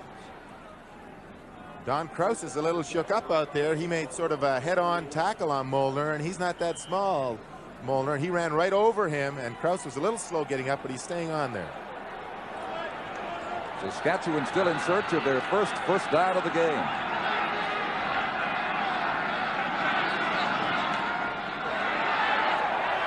George Reed near the 33-yard line collects about 2.5 before Inskeep 65 and Bloom 70 met him. That is the first carry for Reed in the game. Although you can look to see George carrying the ball as this afternoon goes along. Well, Ron Lancaster told me yesterday at their final practice, Don, that they were going to try and feel out the Tiger Cats and see what type of defense they were going to use. They expected 2 or 3 things from them, and he said, we have to find out what their pattern is going to be. Then we'll try and work at whatever they give us. 2nd and 8.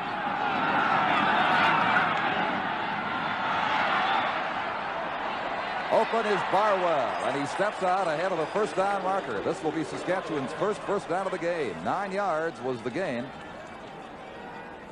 And this is what we felt the Saskatchewan Roughriders might be doing today, Russ, and that's working those very short sideline out patterns. And so far, that's been their biggest play. Well, this is what the Ottawa Roughriders did in that first game of the 2-game total point, with Lewis Porter and John Williams playing up so tight and basically in a zone defense. They must retreat very quickly to get deep in that zone, and therefore an outside receiver who goes down about 7 yards and breaks to the outside does have an advantage on them.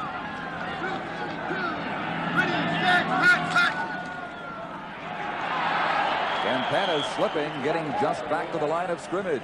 Mike Bloom and Bruce Smith pinning him down for the Tiger Cats. The score is Hamilton 7 and Saskatchewan nothing. The 1972 Grey Cup game continues in just a moment.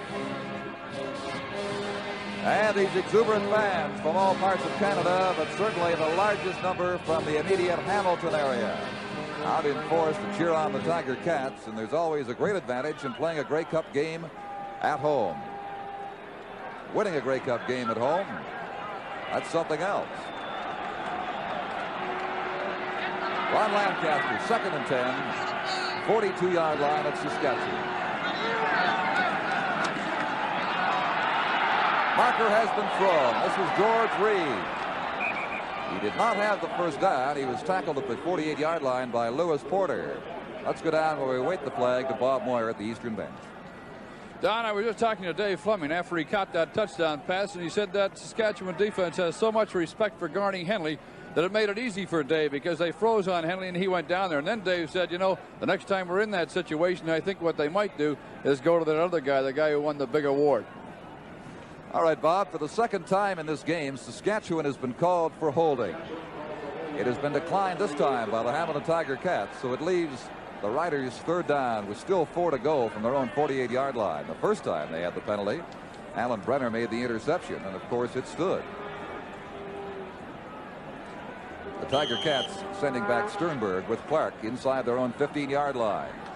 That's Clark on the left. Bob Pierce is the Saskatchewan punter. Low snap. He has it blocked on him. And Hamilton is inside the 15-yard line as Bobby Krause recovered the block kick, or made the block kick. And it was Williams, John Williams, number 23, getting in there.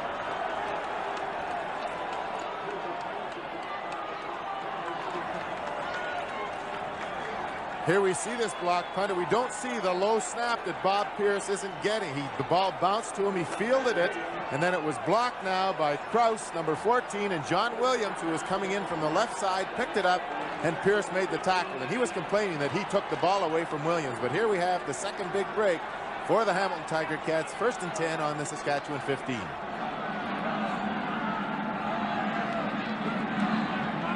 The draw to Buchanan, and the Rough Riders read it perfectly. Charlie Collins, number 31, getting to him. The loss is going to be 3 yards, back near the 19. It will be 2nd and 13 now.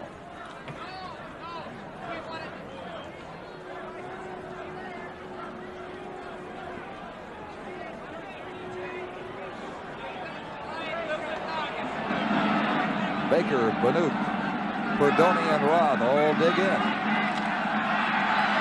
Ely, a good block for him. No one there in that corner. The closest man to it was Ted Dushinsky of the Saskatchewan Roughriders. Dave Fleming had been the intended pass receiver, but he didn't reach the area of the ball. Well, both Fleming and Garney Henley, who had gone out to that side, looked at each other after the ball was thrown, and I'm sure each of them thought the other one was going to the corner, and as Chuck Ely put it out there was just no one there. Saskatchewan Roughriders, who don't blitz too often, came on with Roy Robinson that time up the middle, but he was picked up by number 20, Dave Buchanan. Ian Sutter's field goal attempt will come from the 27-yard line, just about straight away. And the young man who booted 5 last week has his first of the day. And it gives the Tiger Cats a lead of 10-0. We have 1 minute and 2 seconds to play in this opening quarter at Ivor Wynne Stadium. 27-yard field goal by Sutter. The converted touchdown scored by Dave Fleming, and it's been all tie Cats in the opening quarter.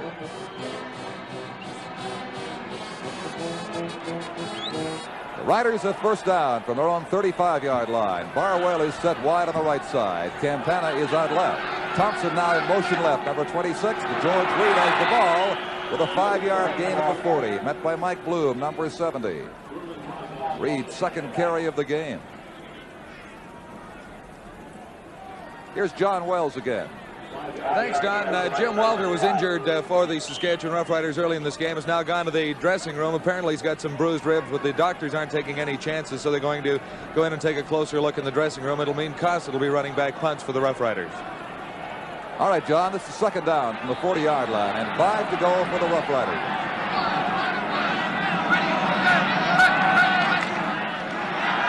Reed again, and he comes up with the first down, I believe, at the 45-yard line. As the Riders start to go, their dependable number 34 more frequently. Angelo Mosca, 68, and Bruce Smith, 61. The two defensive tackles were there to make the stop, and now they confirm it is a first down for Reed and the Rough Riders. 2 straight carries, 5 yards apiece.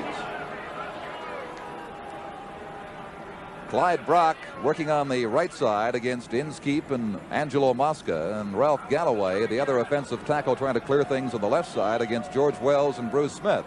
Number 42, Larry Bird, was shaken up on that play, Don, and John Reed, number 44, has come in to replace him at offensive center.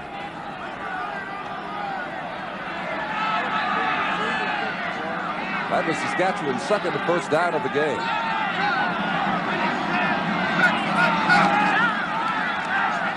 The ball tipped, but it's completed to Alan Ford across the 55-yard line for the third Saskatchewan first down of the day. The game was 11. Rick Shaw, number 17, a big 6'4" defensive back, made the Hamilton tackle. And that was the final play of the opening quarter. The score is Hamilton 10 and Saskatchewan nothing. The 1972 Grey Cup game continues in just a moment. These are the lovely young ladies from across Canada, the 9 Miss Grey Cup contestants, enjoying this Grey Cup game, as I'm sure fans are all across the country. You know, Russ, Bob Layton, our statistician, points out that in terms of possession in the first quarter, Hamilton had the ball for 10 minutes of the 15. And there you see the stats as they compare the two teams in the opening 15 minutes of play. Mostly Hamilton. All points Hamilton scored against the wind. Lancaster to begin the second quarter with a handoff to George Reed. Good opening as the big fullback gets inside the 45-yard line. The gain is going to be 9 yards. He was stopped by Alan Brenner, number 25 for Hamilton. Now, the first 2 or 3 times that Reed carried the ball off tackle, he went to the inside and didn't get too many yards. And on that particular play, he started to the inside, broke around the outside, and made about 9 yards.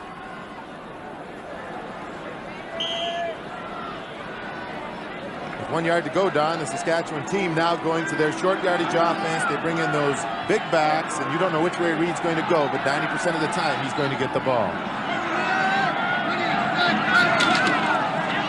This time it is Steve Molnar at the 40-yard line. Molnar with a gain of 4 has more than enough for the first down. Mark Cosmos, the middle linebacker, number 45, met him. You know, Cosmos was saying before the game it was a real challenge to him to be confronting George Reed, as Wayne Harris has done over the years in the West.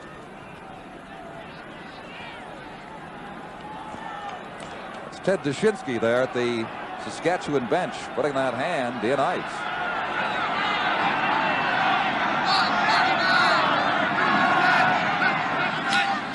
Pitch out to George Reed again. The big guy starts to gallop. Brenner finally has him at the 20-yard line. Saskatchewan's longest gain of the day. 21 yards for number 34.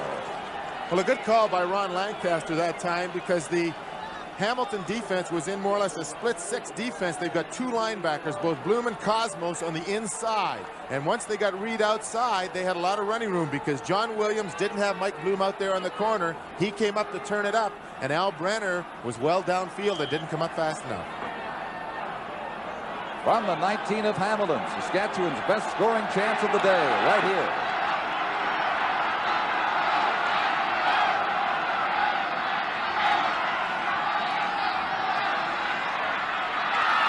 This is Gordon Barwell. He has the first down near the 8-yard line. Lewis Porter, 24, and Al Brenner, 25, combined to bring him down as the Rough Riders get their offense moving.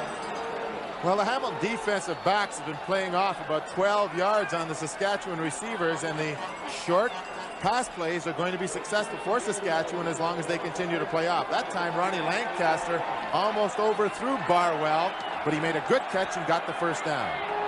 Ford and Barwell are wide right. Campana on the left side. First and touchdown to go. There's the first Saskatchewan score of the Grey Cup game, Tom Campana, the West top rookie of 1972. Is he happy? As are Saskatchewan fans right across the country. Don, Lewis Porter is a little upset because on that particular play, Bob Pierce ran to the inside and he is complaining that he was screened off. You'll see Bob Pierce here now. He starts to the inside, and you can see that number 33 Sternberg gets blocked out of there by Pierce, and Lewis Porter, they were playing man-on-man, who was coming across, saw this, and he complained to the official, but the touchdown's going to stand, and we now have the score 10-6 with the convert to come. By Jack Avonsham, and there it is, a 10-7 Grey Cup game. You begin to wonder what the advantage of wind is all about because all the points have gone against it. The score is Hamilton 10 and Saskatchewan 7 of the 19. With Russ Jackson, this is Don Chevrier as the Hamilton Tiger Cats deep receivers await Jack Avonsham's kickoff following Saskatchewan's first touchdown of the Grey Cup game. Porter 24 and Clark 15 awaiting this kick from Avonsham. The Riders went 75 yards to score in that last drive. Bouncing near the 10-yard line for Porter. Reversing his field, right side he'll try. And he could not get past his own blocker at the 25-yard line, and that is where it ends. A 15-yard return. Let's see that last Saskatchewan touchdown, Russ. Well, we don't see now, but we see Ronnie Lancaster going back, and the Tiger Cats are in a man-to-man defense, and Campana and Pierce crossed, and as Pierce came to the inside, he took Jerry Sternberg out of the play, who had to try and get to the outside to cover Campana and just couldn't make it. Lewis Porter was injured on that kickoff return. That's the fourth player we've had down in this game, and we've only reached the 3-minute mark of the second quarter. Porter appears to be in some pain. He was trying to avoid one of his blockers at the 25-yard line, ran up the back, and there he remained after the play. And now the Hamilton medical staff coming out to have a look at him. Well, it appeared that he was running behind George Wells there and tripped over him. And then number 58, Archie McCord, really drilled him as he was down there, and he is still down on the ground. Porter represents tremendous speed both ways and on kickoffs of the Hamilton Tiger Cats, so he's certainly a man they can ill afford to lose. Well, in that second game of the two-game total point, they used him on offense a great deal. They were playing both he and Garney Henley both ways. Garney Henley was being moved into the defensive backfield, replacing Sternberg. And then they had Lewis Porter playing on the opposite side from Garney Henley to try and give them some speed on both sides. So he will be missed, and he is still down on the ground. We've had 17 points scored so far in the game, and quite a few observers expected a low-scoring Grey Cup game. I must admit that I was one of them, but I think it's time to reconsider now because we've seen both these teams very capable of scoring in explosive fashion. Jerry Williams with Garney Henley has a right to be concerned now because you talk about Lewis Porter, you look around the Hamilton lineup, and the other speed is represented by number 26, Garney Henley. It will be very costly to lose one of these players. Porter is with the Denver Broncos and the Kansas City Chiefs in the National Football League. And then he joined Hamilton in midseason as a flanker, 1971. He has become a fixture here in Tiger Cat Town ever since. Don, there are a lot of banners around Ivor Wynne Stadium today, and there we have one. I'm sure it must have come from the west. You may be sure. Go Saskatchewan Grey Cup 1972. Right now they're 3 points away from that objective. Trailing 10-7 is Lewis Porter. He is helped to the Hamilton bench on the far side of Ivor Wynne Stadium. We'll await a report from Bob Moyer as to the extent of Porter's injury, but it appears to be of a more serious nature than the previous injuries encountered in this game.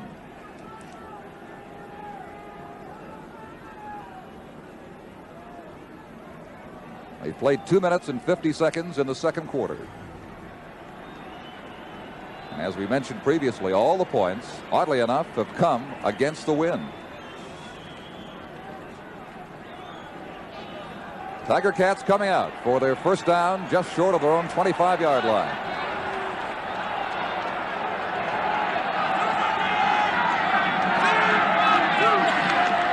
The pitch to Dave Fleming.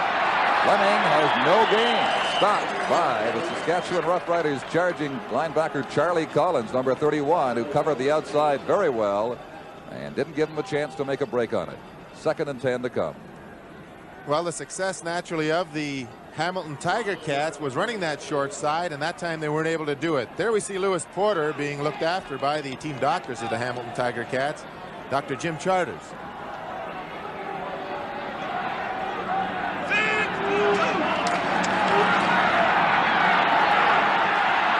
Ely Ely getting away from Baker, and wide open is Tommy Joe Coffey. He stays in bounds. The 50-yard line, the 43-yard line of the Saskatchewan Roughriders. He might have stepped out. Let's see where they mark him. They're going to bring it back and charge 10 yards against it.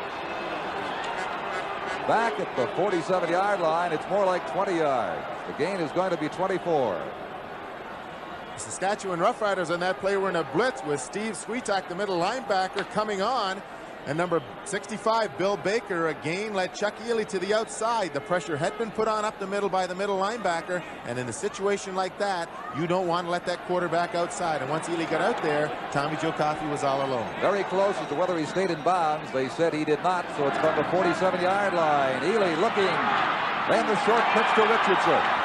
Center field, the Saskatchewan 51-yard line, and that will be a first down for Hamilton. 12-yard gain for the East Canadian Rookie of the Year, Richardson, met again by Charlie Collins. When they're keeping track of tackles made in this game, I think the name Charlie Collins, certainly in the first half, maybe near the top of that list. Bill Baker probably a little upset at letting Ely outside on the last play. Gave him a pretty good shot as he let that ball go that time. This is from the Saskatchewan 51-yard line.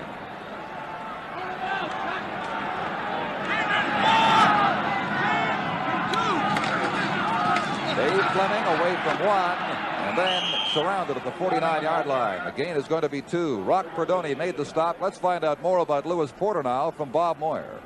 Don, the doctor told me that they're really not exactly certain what is wrong with him right now. What happened was that one of the Saskatchewan players, in tackling him on that play, kneed him in the back. They don't think it's purposeful or anything. It's just the way the knees went into his back, and they're not exactly sure what they're dealing with at the moment. All right, Bob, this is second down and 8 for the Hamilton Tiger Cats. 49-yard line. Ely has to hurry. And Coffey looked up as the ball arrived. Jashinsky saw it a split second before him and knocked it away.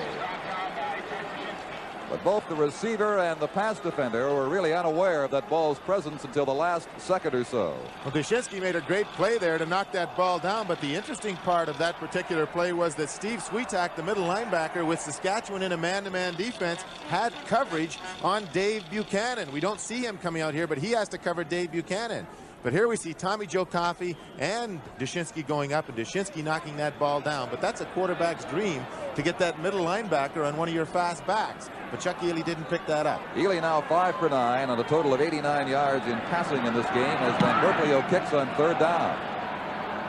With the wind, down to Bob Cossett at the 10-yard line, and he was taken down immediately. A good downfield tackle by Tony Gabriel, number 77. The kick went 39 yards. The return was only 2, so they'll start from the 13-yard line with 9 minutes and 8 seconds to play until halftime. And a reminder to stay with us for an exciting halftime show here at the Grey Cup in Hamilton. 10-7 is the score. Ticats over the Rough Riders. Barwell, 71, goes to the right. Bobby Pierce, number 12, is split left. Covered by Alan Brenner. This is Ron Lancaster.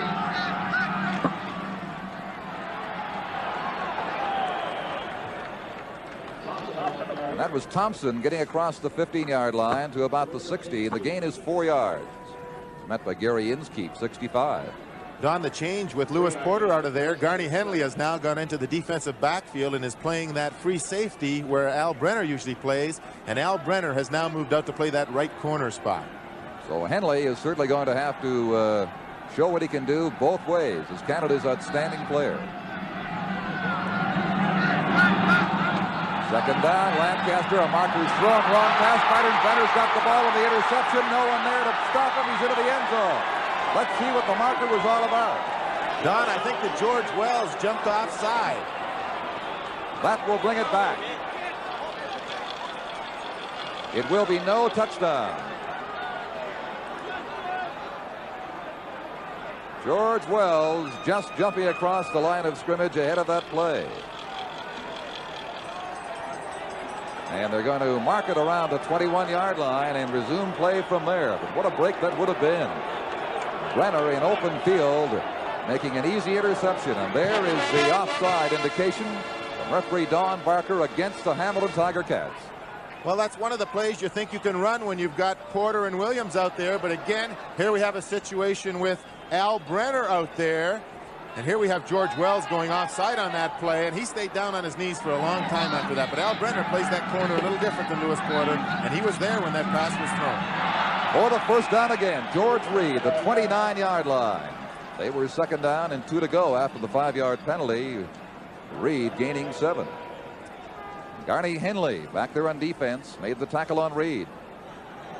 Now as the game progresses, we're seeing more and more of George Reed as the top running threat for the Saskatchewan Roughriders. Not used in the early drives, coming on more and more every time the Riders get the ball.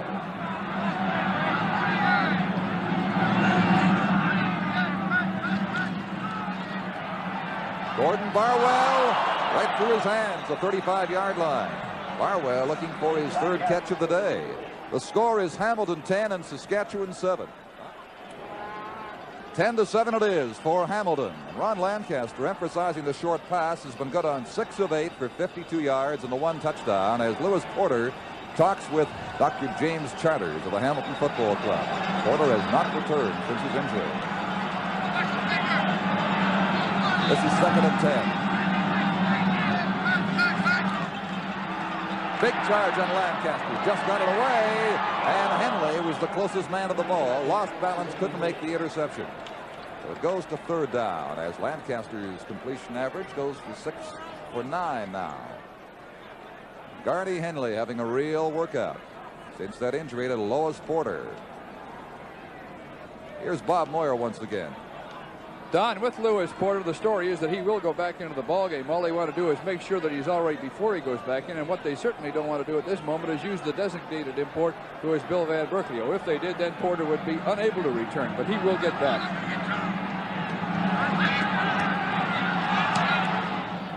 Bob Pierce's punt near center field. This is Clark.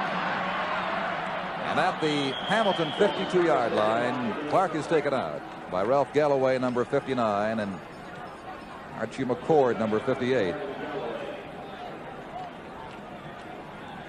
10-7 score favoring Hamilton with 6.5 minutes to go in the first half.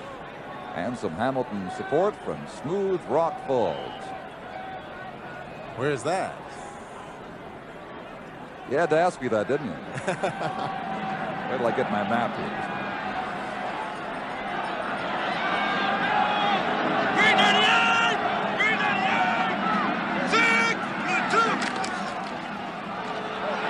Buchanan has 5 cross center field at the 53-yard line of the Saskatchewan Roughriders, met by Bill Baker, number 65.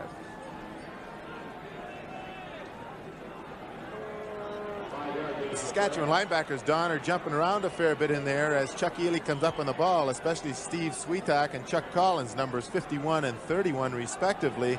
They're trying to put a little more pressure on a rookie quarterback in a game like this so that he won't know exactly where they are lined up. We now have 3 linebackers lined up inside the defensive ends. Ely's got 5 receivers fanned out for the second down play. The pitch goes to Buchanan. Buchanan is caught early. They do not have the first down. Might have lost the yard on that play. It was stopped by Don Banouk, right defensive tackle for the Saskatchewan Roughriders, number 60. So Buchanan now in 9 carries is 27 yards on the day, losing 1 right there. It is 3rd down and 6. Don Banouk got a good outside charge there because, as I mentioned just before the play started, the 3 Saskatchewan linebackers were all inside the defensive end. So those defensive tackles and defensive ends knew they could go to the outside, and he ran right into the ball carrier. Moeller is 19, Cossett 24, back near the 15-yard line for this kick. Again, a low snap, and Berkeley getting it away. Line drive type of punt to Cossett out to the 25-yard line, and the Saskatchewan Roughriders will start from there. The kick traveled 32 yards. Ken Ferguson made the tackle, number 52. Just over 5 minutes until halftime. 10-7 Tiger Cats over Rough Riders. And for December the 3rd, you couldn't ask for a better day than the weather we have right here at Ivor Wynne Stadium in Hamilton. 35 degrees, wind of 10 to 15 miles an hour. Blowing from left to right as you watch this game.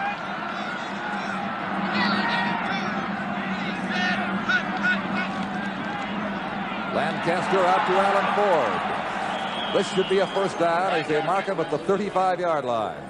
Ford met by Rick Shaw, 17. Mike Bloom, the left corner linebacker, number 70 for Hamilton. But the most effective weapon has been the short passing game of Ronnie Lancaster. Well, Rick Shaw is playing off a gain here about 10 yards, and Ronnie Lancaster just going back about 4 yards and laying that ball out. And Alan Ford is lined up in the slot there with Barwell to the outside or Pierce and taking those for 10-yard gains. But the Saskatchewan offense now is spreading that Tiger Cat defense right across the field. The pitch to George Reed, trying to get him outside, gets a block, and is caught around the 39-yard line by Alan Brenner, number 25. That will be a 4-yard gain for George Reed. If Al Brenner doesn't make that tackle on the outside there, George Reed had a lot of running room down that sideline because they had the entire Tiger Cat defense pinned on the inside, and if Brenner doesn't come in behind the block, make the tackle, then we've got the problem. Here we see it again now. We have the low angle shot with George Reed coming around the end and Al Brenner coming inside, making the tackle. Otherwise, he had a lot of running room. 2nd down and 6 from the 39-yard line. Another short toss, this one to Tom Campana. Looks for that 1st down marker, steps out in front of it. It should be a Saskatchewan 1st down. Bob Krause forced him out. These teams, of course, have played in 4 previous national championship games. And the Tiger Cat teams, Hamilton teams, have won them all, the most recent being in 1967. Ron Lancaster again staying on that short passing game, and Campana coming to the outside here gets the 1st down, and we see Lewis Porter, number 24, who is back in the ball game in that right corner spot for the Tiger Cats. Reed, again, not much of an opening as he tried the right side, was met after a gain of maybe 1 by Rick Shaw and Gary Inskeep.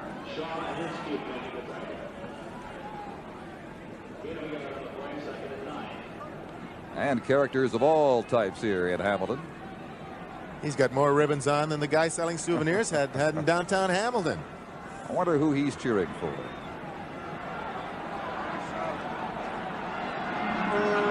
Just over 3 minutes until halftime. 2nd and 9. Alan Ford looks for the 1st down. He breaks a tackle to the 44-yard line. Ford stopped by Alan Brenner finally as he got loose on the 1st tackle and picked up a 20-yard gain on the play.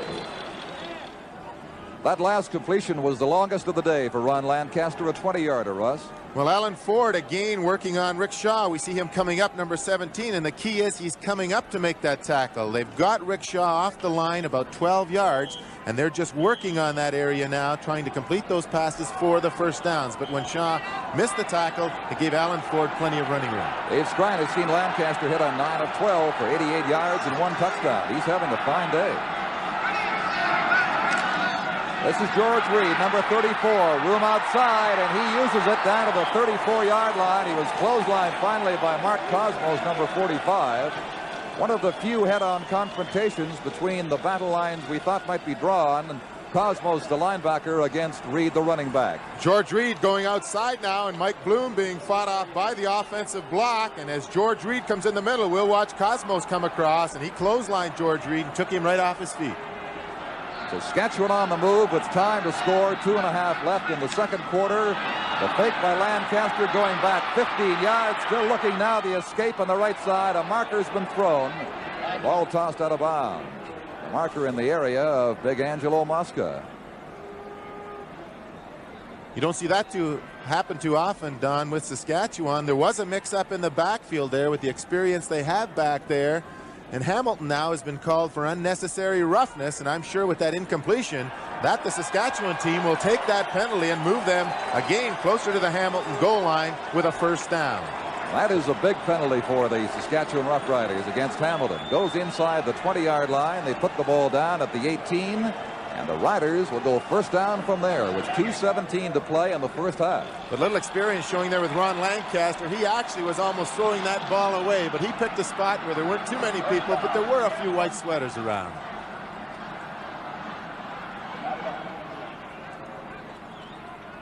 His team fell behind 10-0, and then Ronnie got that short passing game to work, and now Saskatchewan driving late in the 2nd quarter.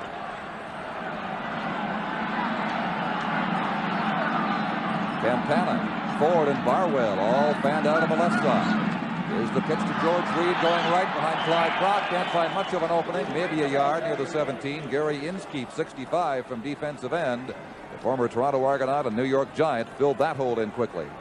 A little adjustment there on the defense for the Hamilton Tiger Cats. They had that same formation where they have Ford out wide in front of number 17 Rick Shaw, but they moved the cornerback Mike Bloom out on his head, and therefore they wouldn't let them complete that short pass in front of Shaw.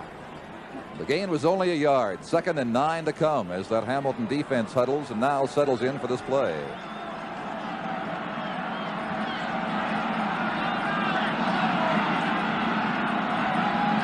Offside yellow. Wide open is Campana, but he's got to find some yards. He does not have the first down. Stopped at the 12-yard line by Alan Brenner. And Saskatchewan is 3 away from the first down. Well, the Hamilton Tiger Cats in a full-out blitz that time with the middle linebacker and one of the outside linebackers coming on, and Ron Lancaster had to throw that ball just a little before he wanted, and Campana wasn't able to get the first down. We'll probably have an attempt at a field goal. Here we have him coming out here now with the blitz on. Campana getting the ball and then seeing he was surrounded, tried to get the first down but was 3 yards short. This will bring on Jack Avenshan, Russ, with Lancaster set to hold for him. Slight angle left from the 20-yard line. This could tie it up. It does. A tie game. Avenshan hitting for the Saskatchewan Roughriders. They've each scored a touchdown via the pass. They've each picked up a field goal, and it has all come the same end of the field against the wind. 1 minute and 41 seconds until halftime, and there it is, Saskatchewan 10 and Hamilton 10.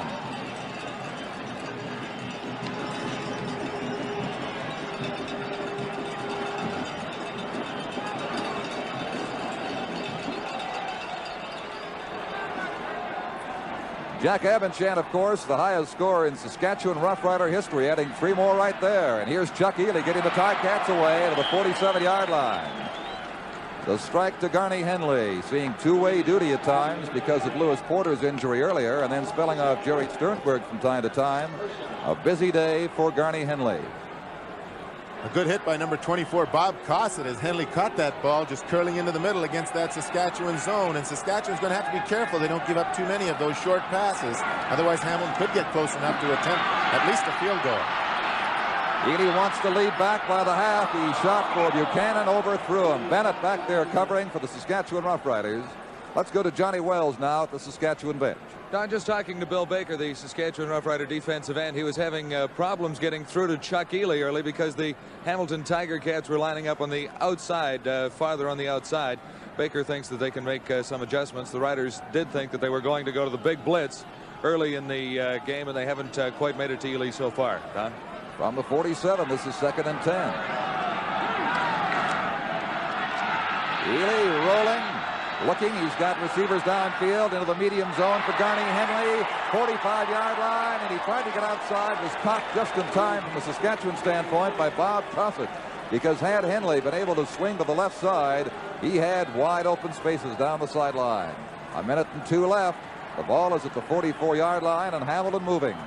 Well, that's something that Chuck Ely's been doing all year. Once he starts to scramble a bit, he looks for Henley, and here we see Henley on the isolation. He never quits. He's always looking for an open area, and Chuck Ely always seems to look for that number 26, Garney Henley. The gain was 19. This is the draw to Buchanan, and in a real traffic jam. Contained back at the 49. The loss is 5. Saskatchewan reading those Hamilton draw plays very, very well today. Rock Perdoni, who was with the Ticats last year, number 64, and Charlie Collins, 31, were the 2 Saskatchewan tacklers. Well, actually, Don, if any of the defensive linemen take an inside charge on the offensive blocker, there isn't much chance for that draw play to work. And on that particular play, the 2 inside tackles came to the inside and ran right into the ball carrier, Dave Buchanan.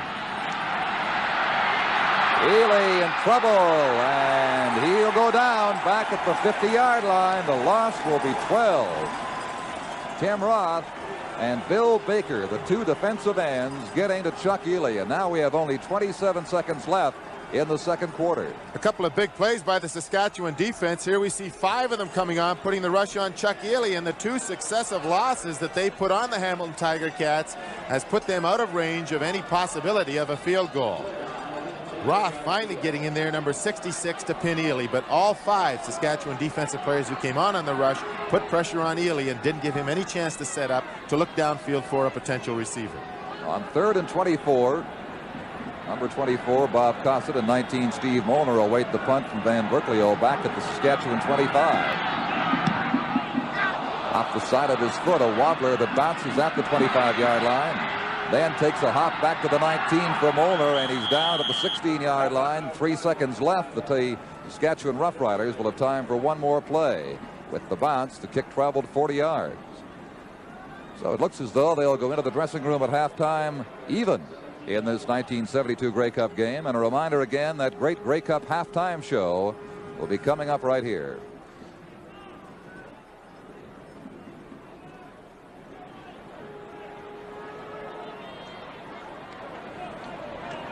Bob Pierce comes out left. Gord Barwell, 71 to the right side. Thompson and Reed set behind Lancaster for what should be the final play of the first half. It's a handoff to Reed, swinging right, met by Angelo Mosca, number 68, near the 17-yard line. And that is all for the opening half of the 1972 Canadian Football Championship. The score is Saskatchewan 10 and Hamilton 10. Special thank you to Don Chevrier and Russ Jackson for working the first half of this football game. It's all tied up at 10-10, and everybody predicted 72 would be one of the great Grey Cups of all time, and boy, we are right on schedule.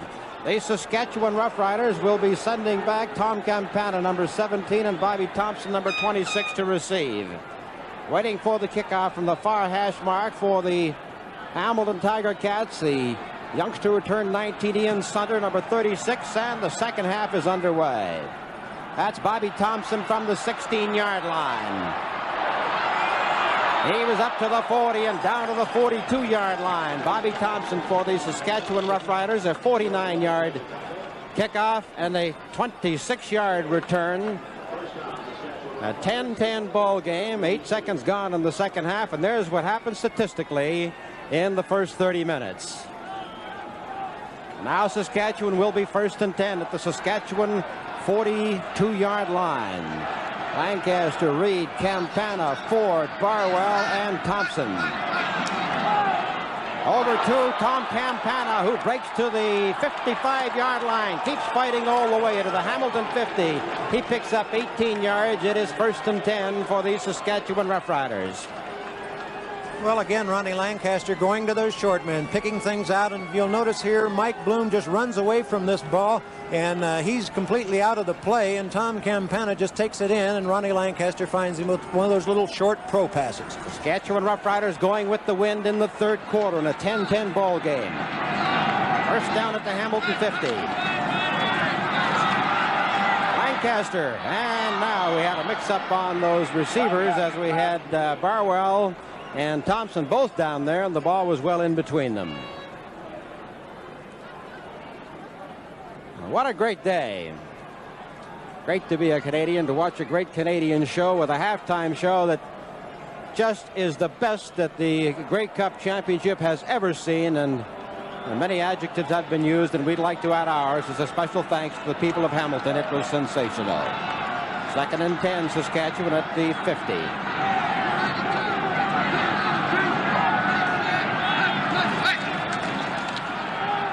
Out there to Campana, lost his balance down to the 46-yard line. Tried to recover, but had to settle for 4. Saskatchewan Roughriders,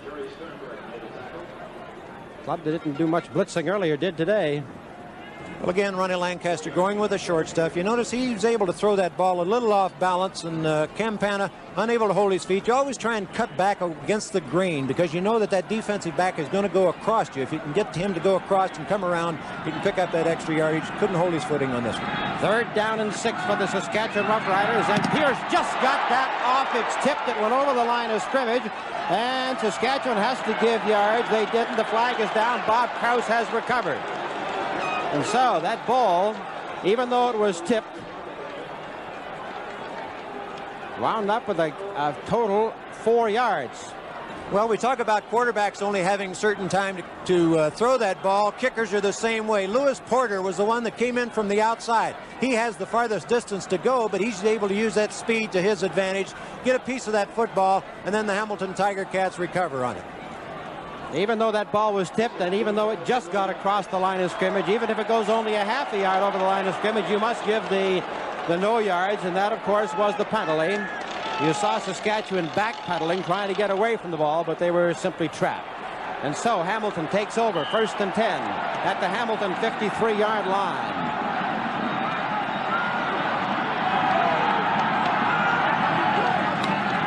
Buchanan. And Buchanan is hit by Rock Perdoni, Don Panyuk, and Wayne Shaw. And he just got over that line of scrimmage, might have picked up about a yard on the play, maybe even less than that. Dave Buchanan has now carried the ball 11 times for a total of 23 yards, and he's only the second Tiger Cat to ever go over 1,000 yards in one season. Jerry McDougall was the other. 2nd down. Haley down the center, and it's good to Garney Henley, and he's up to the 38-yard line. Big first down for Garney Henley, 18 yards. Well, let's take a look at the Shenley Award winner, Garney Henley, on isolation. And when you have a zone defense, your defensive backs have got to react more to that ball as it leaves the quarterback's hand. You notice here that he's able to take it in.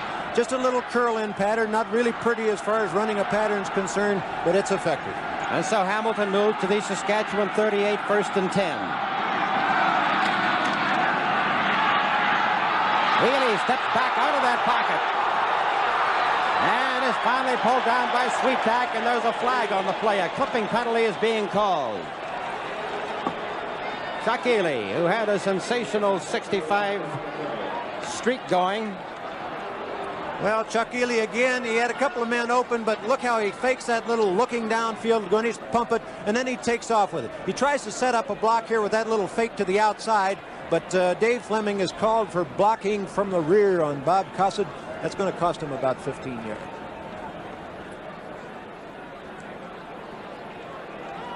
Ball is going to be marched back. There's the indication of the clipping penalty. And the referee, Don Barker of Vancouver. That'll bring it back 15.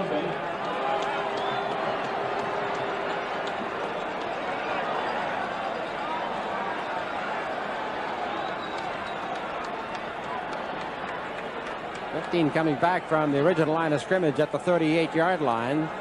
There's the indication of the clipping penalty again by the referee. It'll bring the ball back to the 53-yard line. It'll be 1st down over again, and 25 yards to go.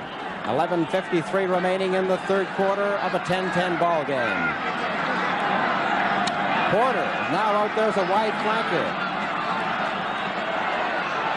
Healy. Hit by Wayne Shaw, knocked off balance, and Ted Dushinsky drives him out. Two former Saskatoon Hilltops teaming up to hold him to a gain of 2.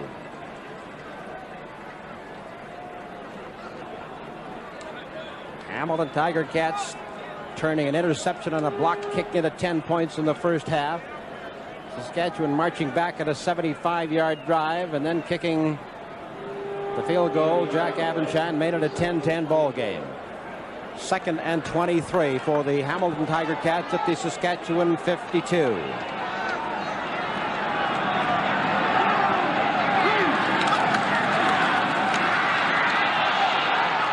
getting a lot of time to throw to Henley, and he does not hold on. And Roy Robinson made a sensational recovery because Garney Henley, for a fraction of a second, had his hands on it, but not long enough to squeeze it. Well, it looked like he was going to put that one in his hip pocket, going for the bomb on this play. Chuck Healy looking to one side. It's a good quarterbacking job there. Looking to one side, coming back to the man, Garney Henley, and as you mentioned, Roy Robinson making a big play. I'm really surprised, though. We've gone through a whole half of a football game, and I don't think we've seen a screen pass. And you'd think that they would be doing that. There you got a chance to see it again from a different angle. Notice that ball just knocked away. And a 3rd and 23 from Van Berkeley. Kick is taken by Steve Molnar, and Molnar is down on the 19-yard line. 34-yard kick and a 3-yard return. Well, the Saskatchewan Roughriders, who have the wind in this third quarter, a club that has met the Hamilton Tiger Cats 4 times in Grey Cups. 4 times they've lost to Hamilton in Grey Cups, and they'd dearly love to break that jinx today. First down at the 20. Lancaster to George Reed, and he is knocked off balance as George Wells turned him back inside. Just got enough of his shoulder on her and dropped him. The score is Saskatchewan 10 and Hamilton 10. The 1972 Grey Cup game continues in just a moment. John, with the way the momentum of the game is going, you got Bob Pierce in your backfield. He was a quarterback in his days, and I know in practice watching him this week that he can throw that football. It might not be a bad opportunity to go with that halfback option. Well, I'm sure that each club has put a couple of those in that they haven't unveiled too often during the season, and they'll wait for the right moment. Now Saskatchewan, 2nd and 10 at their own 20-yard line. They have the wind.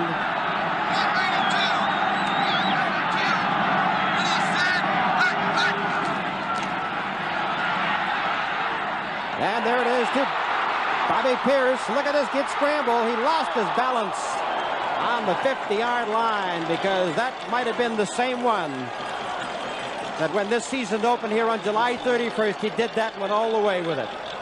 Well, I got half of it right. It was Bob Pierce anyway, even though it wasn't the halfback option. But Ronnie Lancaster looking to the outside, and then Bob Pierce taking it down and sort of squaring it across the middle, getting it inside of his receiver, and then putting that second effort on it to make a real fine reception. 31-yard gain, and the Saskatchewan Roughriders are first down at their own 50. 10-10 ball game. 9:48 remaining in the third quarter. Reed. And Reed is met right at the line of scrimmage. The all-time great rusher in the CFL. And 2 coaches who were formerly Coach of the Year. Jerry Williams in 1967 and Dave Scrine back in 1964. Second down and 9.5 yards to go. Saskatchewan at the Saskatchewan 50.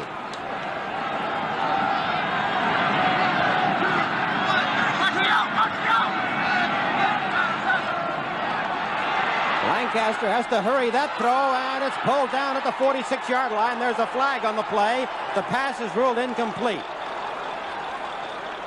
They ruled that he trapped the ball. And there might have been an interference call going downfield.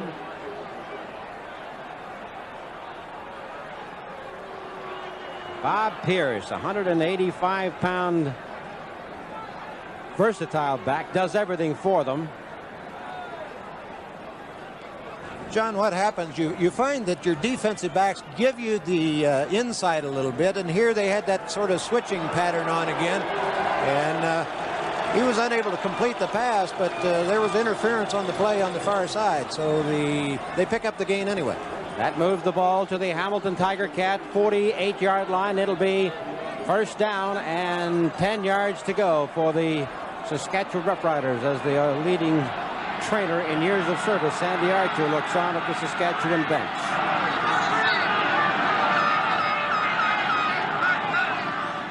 Thompson. Bobby Thompson, number 26, into the 41-yard line, gaining 7 yards on the play. Thompson for Saskatchewan scored 7 touchdowns this year, but all of them were on the pass. Second down, 3 yards to go for the Saskatchewan Roughriders. In a 10-10 ball game, 8:23 remaining in the third quarter. Now Barwell, Ford, Campana all set out to the left. Thompson and Bobby Pierce to the right.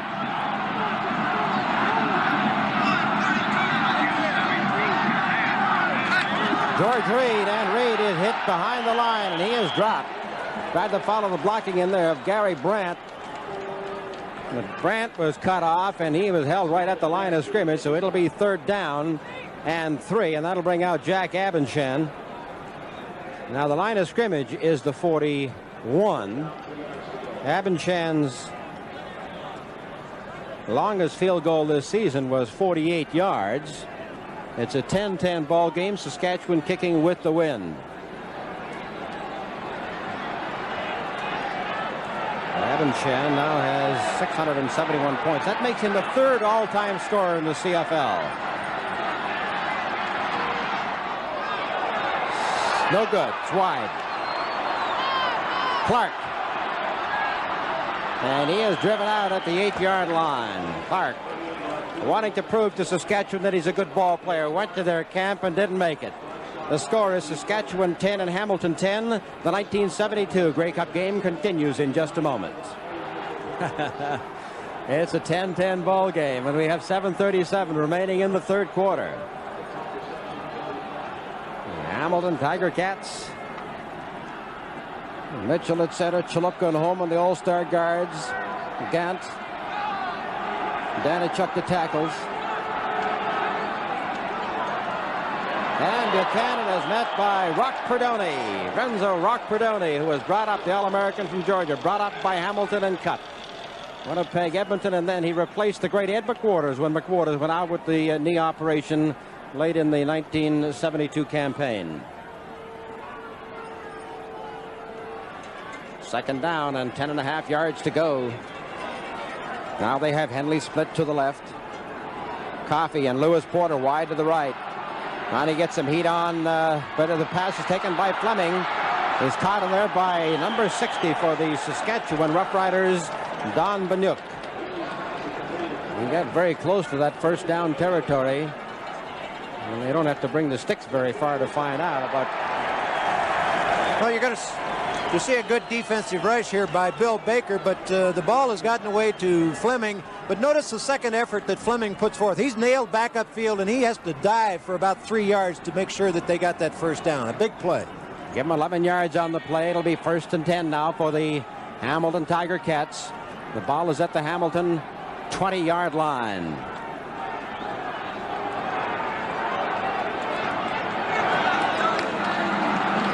Healy. Sees that inside open up. Look at him go. And he finally lost his balance and was dropped at the 39-yard line. Chuck Ely. Picks up 19 yards along the way.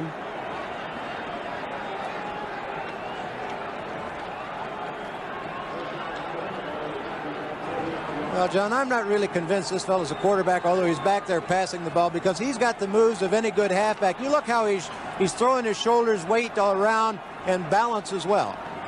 And he's picked up 51 yards running so far this afternoon. First down as the toss goes to Buchanan. And Buchanan has trouble trying to get to the outside as Roy Robinson and Ted Dushinsky come up to stop him for a gain of 4. Well, this 1972 season opened right here in Hamilton. It was Hamilton beating Saskatchewan 20-17 on a last-minute field goal. Bob Pierce and Lewis Porter gave us some heroics that day. Right now we have 5:25 remaining in the third quarter. It's a 10-10 ball game, and Hamilton is 2nd down and 5 at their own 44. He gets outside the rush again, and he hits Garney Henley. Henley faked to the inside, turned to the outside, didn't have any room to go as the sideline was right there, but he picked up 13 yards. Well, again, let's take a look at Garney Henley as he goes down, just looks to the inside. That's a real good fake to the inside. I think he noticed that the quarterback was rushed on the play and he was going to the outside, so he went to an open spot. Real good receiver will do it. Henley has caught 5 for 78 yards, and the Tiger Cats are 1st and 10 at the Saskatchewan 54. Going against the 15-mile-an-hour wind.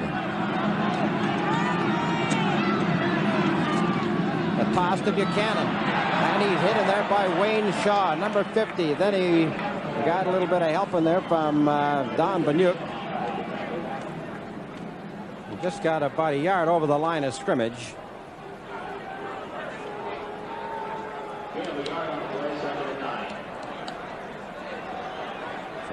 Having an opportunity to see two ball players do a lot of two-way action, Henley and Porter. They're both out there as wide flankers now. 2nd down, 9.5 yards to go for the Tiger Cats.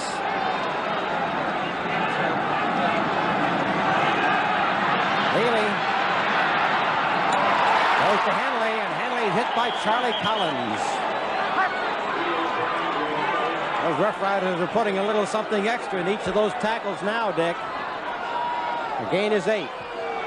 It'll be 3rd down and about a yard and a half to go. Jerry Williams, known as one of the most conservative coaches of the year. Well, we'll show you what John was talking about when we mentioned the fact the little extra effort put in at number 31, Charlie Collins. He's the man that comes up and makes the tackle on this play. Watch that right arm. Oh, missed his head, but he's down anyway. Jerry Williams not taking any chances in a 10-10 ball game with 1.5 yards to go. Sends Bill Van Berkeley to his own 50. Saskatchewan has Molnar and Cossett back to receive.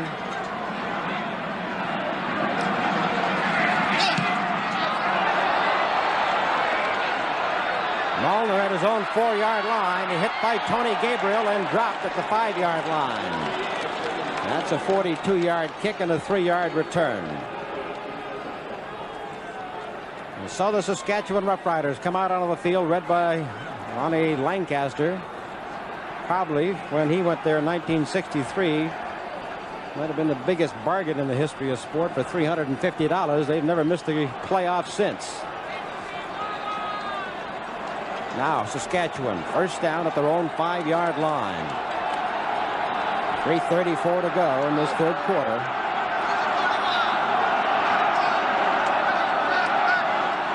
Thompson trying to get outside with Jack Abencham, but the best he can do is get up to that 7-yard line. Like I mentioned earlier that Dave Scrine was the coach of the year in '64. He was coach of the year in '63. Brought to mind by the fact that Frank Clare is the only coach to become coach of the year and win the Grey Cup the same year as Russ Jackson was the only man to win the Shenley Award and win the Grey Cup the same year. Second down, 7 yards to go at the 8. Whoops. George Reed. And he's cut right off. Bruce Smith is in there to grab him, but the flags are down. Still a 10-10 ball game as it was at the half.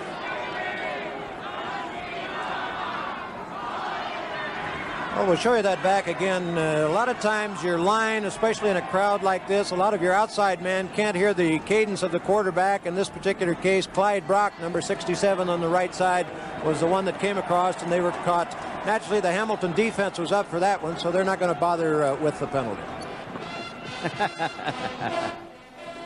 Well, they don't miss much at the Grey Cup. The ball is at the 6.5, 7-yard line. It is third down and 8.5 yards to go. The Saskatchewan Roughriders with 2:43 left to play with the wind. And strangely enough, that Hamilton defense has been able to stay real tough on George Reed. And in the last 4 carries, they have been able to hold George Reed to a loss of 2 yards. Third down, 8.5 yards to go. And Bob Pierce is about 8 yards back in his own end zone. That was almost blocked. Might have even been tipped. The ball is taken by Sternberg, and there's a no-yards penalty called, and the Hamilton Tiger Cats will take over at the 33, and they'll add another 10 to it. Well, we're going to take another look at this one. This is the third kick that the Hamilton Tiger Cats have had a piece of today. Here you have a split screen look at the receivers and also the defensive man going in. It's Bob Krause who got a piece of that football. And then, of course, the Jerry Sternberg was able to pick it up and the no yards called. So Hamilton's got it in great field position. And so the Hamilton Tiger Cats are first down at the Saskatchewan Roughrider 26.5-yard line. Healy, chased from behind by Tim Roth, throwing long down there, and it is knocked. It's intercepted. Roy Robinson, what a sensational interception, brings it out to the 16-yard line. That's one of the great ones. Well, Bob Richardson is just wide open in the end zone. Ely sees him, and then he fires the ball to him. The only trouble is he doesn't really have that much on the football. He's trying to get it down there to him, and the ball has just popped loose. You take a look for yourself. You notice he's scrambling around there. He finds Richardson. He has to throw off balance. That's why there's not much on it. And then Ted Dushinsky knocks the ball loose. Roy Robinson picks it up. Saskatchewan at the 16-yard line, first and 10. As Lancaster looks away out there, and he's got Tom Campana. Up to the 26.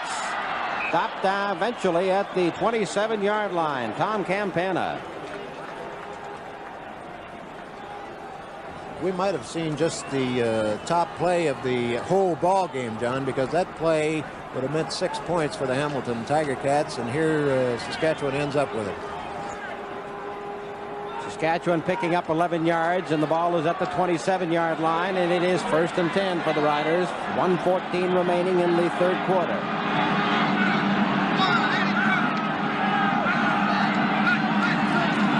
Lancaster, and he hits Alan Ford. The ball pops loose. Ford was hit by Rick Shaw and Al Brenner together, and that's a pretty good hit with those two coming. Pretty tough to hold on to the ball in that kind of a crowd. John, as you look at the Grey Cup records, you look at Alan Ford, and he holds two. He holds the longest punt record of 87 yards in the 67 Grey Cup, and he also holds the longest kickoff return, 78 yards in the 69 Grey Cup. His father was an old Regina Rough Rider back in the 20s. 2nd down and 10 to go for Saskatchewan at the 27. Lancaster looking over there to Tom Campana, and finally Mark Cosmos drives him out at the 47-yard line. Big 1st down as this 13-year veteran Ron Lancaster sits back there and starts picking his spots. Well, Tom Campana, just the most valuable player on this ball club, because when there's work to be done, Campana's usually the one, whether it be kickoff return or having to go down under a reception or carry the ball from the halfback position. A very valuable asset to these Rough Riders out of Ohio State. 1st down at the Saskatchewan Rough Rider 47-yard line. George Reed keeps driving. Look at him carry Al Brenner down to the 53-yard line, and that's very, very close to a 1st down. And some of the distinguished guests at the 1972 Grey Cup game, the Commissioner Jake Gadar, Ralph Sazio right behind him, the outstanding coach. This Hamilton club over the years, now the part owner. Bill Clark of Regina, the president of the CFL. Premier Davis. The ambassador from Finland is here today. We were talking to him. He said he was in Toronto, and Lincoln Alexander said he would find a seat for him, and he did. So they're coming from all over. John, you know, when you get into important ball games, you get pretty protective, and you want to hide out your ball club. It even happens in high school. Notice that Beamsville down the road here was playing Dennis Morris in a game, and they were so protected they wanted to keep everybody away from it. And after this play, I'll get back and tell you the rest of that story. 1st down, Saskatchewan at the Hamilton 52-yard line. Thompson is hit by Mike Bloom and dropped. First door was closed. He tried to find a second, and Mike Bloom didn't give it to him. I was telling you about the schools playing down the road here. They noticed a car at the end of the road, a guy with binoculars in it. They went down, shook the car, and told the guy to get out. I want to know who it is. It ended up it was Jerry Williams there to see his son Todd practice. He didn't want to interfere. 2nd down and 10.5 yards to go, Saskatchewan. A good rush on Lancaster this time. Has to unload. It's intercepted. Jerry Sternberg brings it up to the 52-yard line. The Hamilton Tiger Cats pick another one off. That ends the third quarter. Score Saskatchewan 10 and Hamilton 10. The 1972 Grey Cup game continues in just a moment. Saskatchewan held the ball for 8 minutes and 12 seconds during that quarter, and Hamilton 6:48.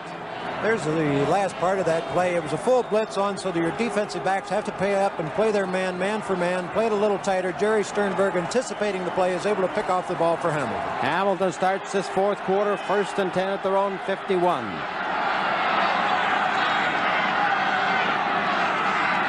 The toss is to Fleming. And Fleming is caught in there by Rock Perdoni, number 64, and he's dropped after a gain of 3 or 4 yards on the play. Dave Fleming has carried the ball 5 times for a total of 17 yards. Well, the rock on Rock Perdoni is the fact that he isn't able to get in on a pass rush and get in there and use that height to his advantage to knock passes down, but certainly as well as as far as the lateral movement's concerned, you can't fault him in that department. 2nd down and 7 yards to go for the Cats at the 53. Really, that's a long look. In there,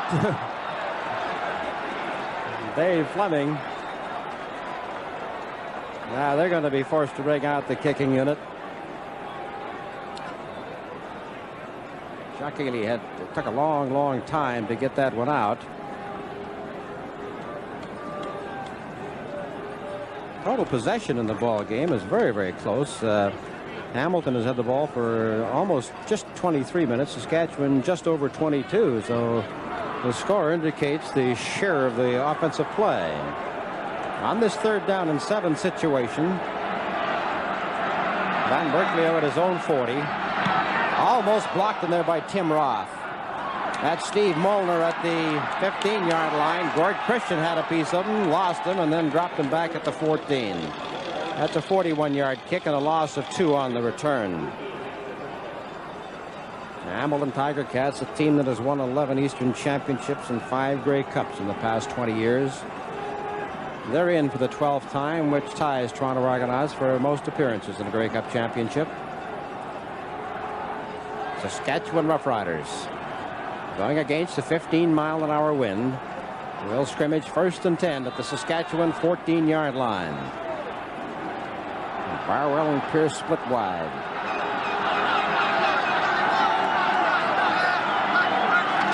George Reed. And they go to the 21-yard line, carrying 2 ball players with him, Jerry Sternberg and the defensive end, George Wells, an all-star in the Eastern Conference. George Reed now has 83 yards. He holds just about every rushing record there is. 2nd down and 3 yards to go for the Saskatchewan Roughriders.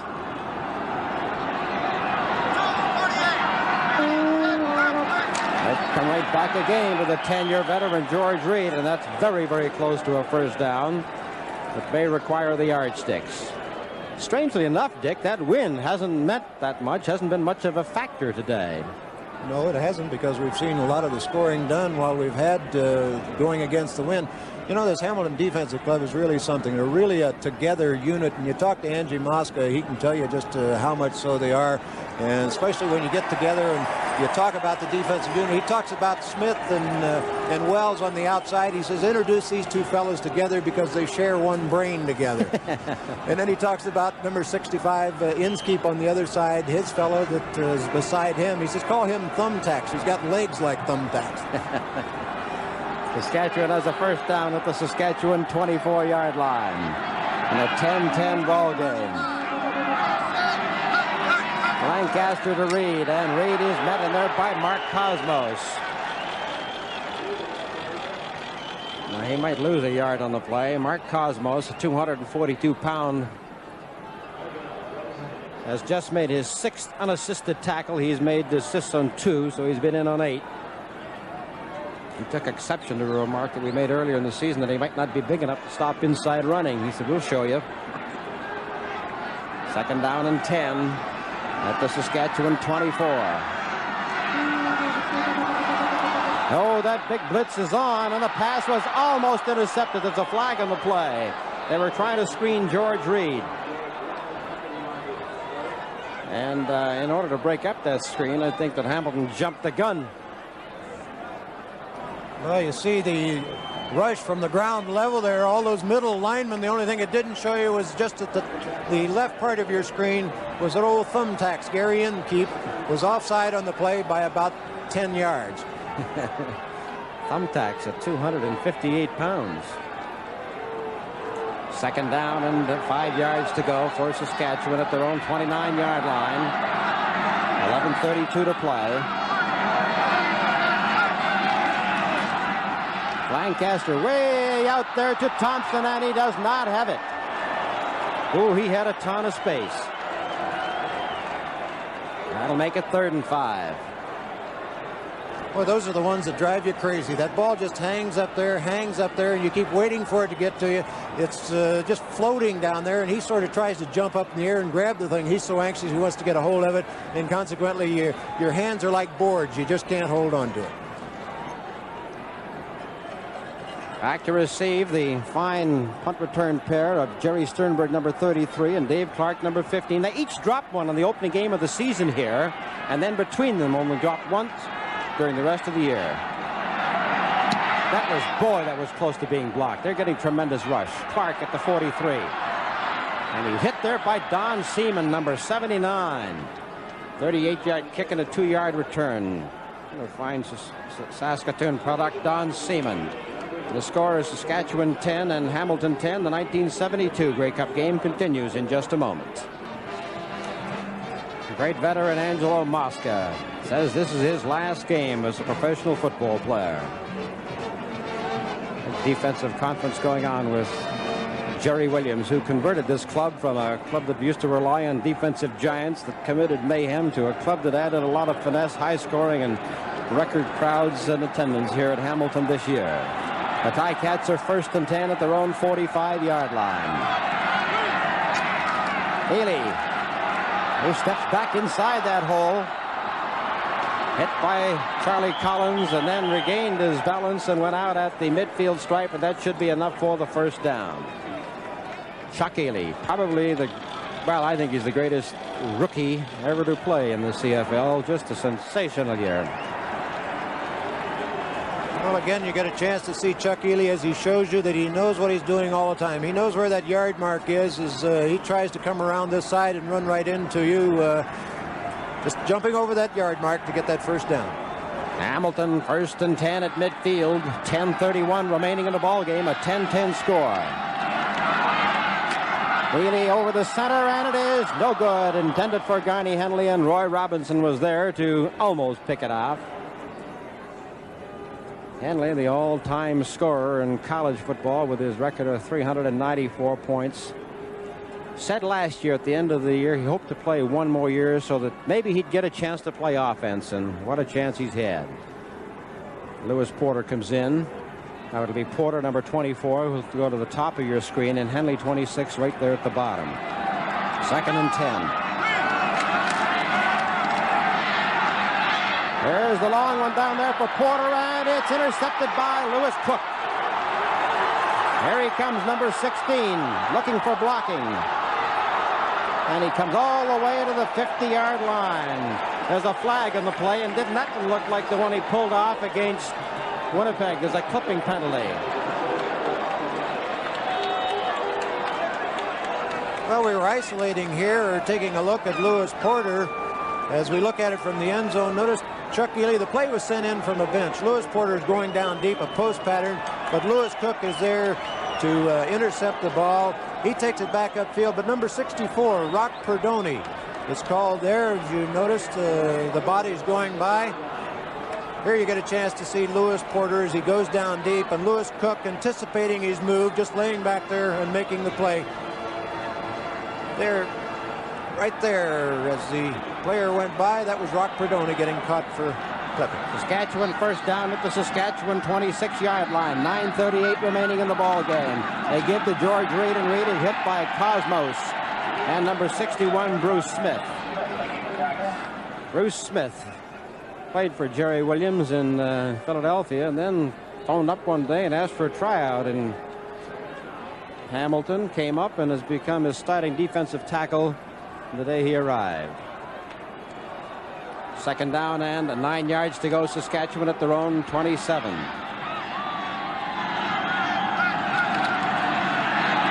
Over here to Gordon Barwell, and he's up to the 35-yard line. He's about a yard short of a first down in a very crucial position.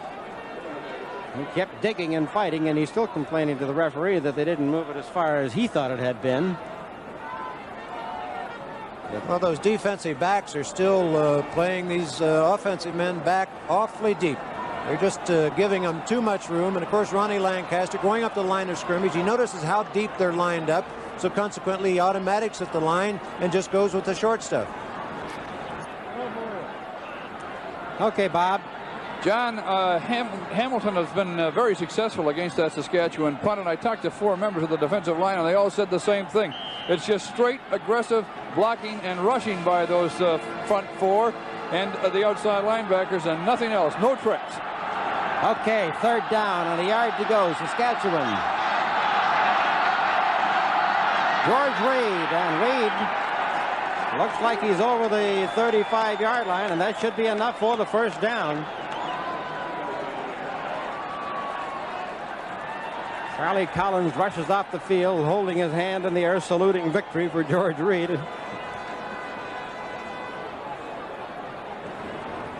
We have 8 minutes and 35 seconds left on the clock. Yeah, you just got to see the last part of the power that George Reed had. You had all 12 men bunched in there just ready to stop anything that came through. But when you get George Reed with a full head of steam and got that body moving forward with those legs grinding it out, it's pretty hard to stop him from gaining a yard.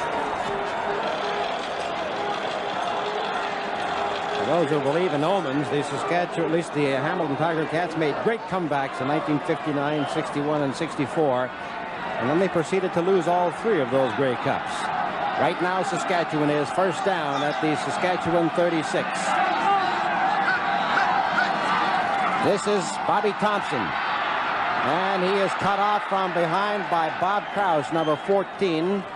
Just got over the line of scrimmage. Might have picked up a yard. Bob Krause, a 9-year veteran who came right out of Central High School in Hamilton to the Tiger Cats, and he's calling their defensive signals for them. 8 minutes, 2 seconds left in the ball game. Second down, 9 yards to go. Saskatchewan at the Saskatchewan 37.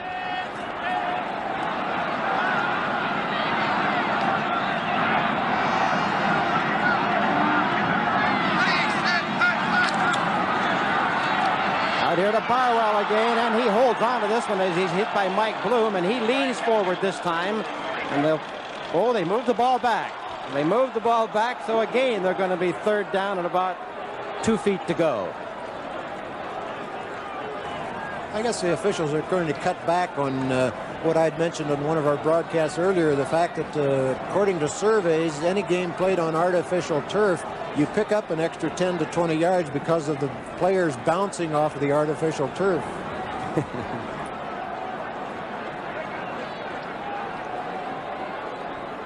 Gordon Barwell has caught 5 for 44 yards today. Strangely enough, Bobby Thompson, who caught 51 during the season, was the leading receiver for Saskatchewan, has not caught a pass. Now Saskatchewan is not going to gamble. Bob Pierce is back to do the kicking.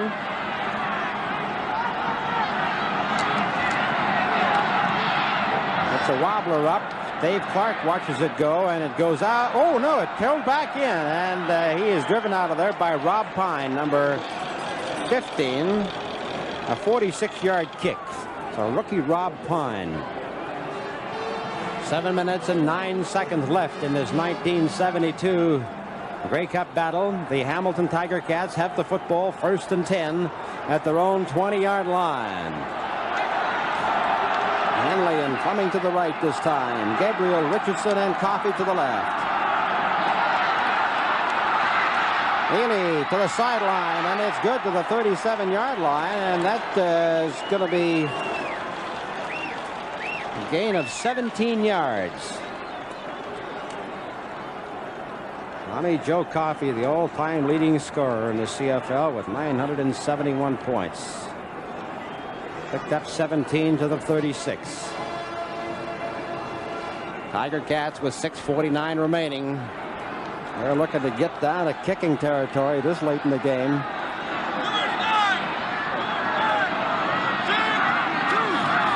Oh, that rush is on Ely by Wayne Shaw. Turns it back in. Here's the pass out there to Buchanan. He's got it. Dave Buchanan. And there's a flag on the play. Buchanan makes a great catch, and I believe the call is for clipping.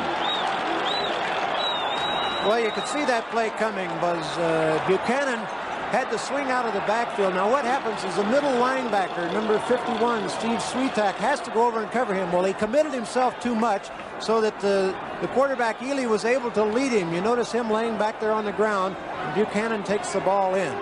The only trouble is it was a pretty play and has to come back. 15-yard penalty for clipping.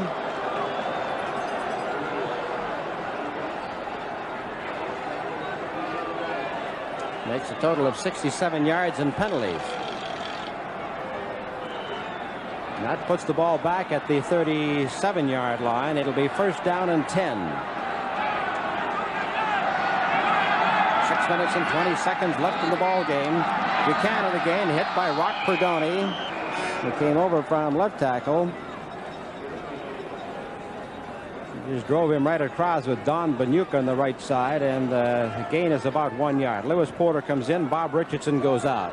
John, we should explain the fact that the play was completed, but Tommy Joe Coffey was caught for clipping on it, and that's why it had to come back, but it still was first down over again. Second down and 9 yards to go. Hamilton Tiger Cats at their own 38-yard line. Here's Ely throwing out there to Porter, and Porter is dropped at the 49-yard line. He had Tommy Joe Coffey out there. He took a quick look at him to see if he could try a little bit of a lateral, but he thought he better hold on. Well, they learned by their last mistake. Instead of going deep, they sent Lewis Porter down on the same pattern, only this time when he got back, he hooked up about 15 yards and completed the pass. Okay, let's go down to John Wells.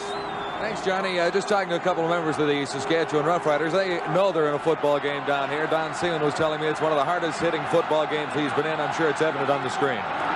First down, Hamilton at the 49, and here's that rush on Ely, and they've got him back there at the 54-yard line. He almost shook loose with that tremendous physical ability of his and got back up to the Saskatchewan 54. Now the clock shows 4 minutes and 46 seconds left. John, as you measure these two quarterbacks on their statistics, they're holding true. They're pretty even as far as the long gainer is concerned, the number of touchdown passes. The big story is interceptions. Lancaster threw 20 during the year. Ely only 8. That's been holding true. And losses. Ely had 38 during the year. Ronnie Lancaster 6. Hamilton is second down and 15 yards to go at the 54. Ely is caught now and dropped. Bruce Bennett slowed him down, and finally Bill Manchuk, number 75, came in. Manchuk had just come in to replace Wayne Shaw, and they dropped him. That'll make it third down and about 14 yards to go. Well, with 4 minutes and 14 seconds on the clock, we'll have Don Chevrier and Russ Jackson warming up just in case it should go into that first session of overtime. Bill Van Berkeley from his own 44.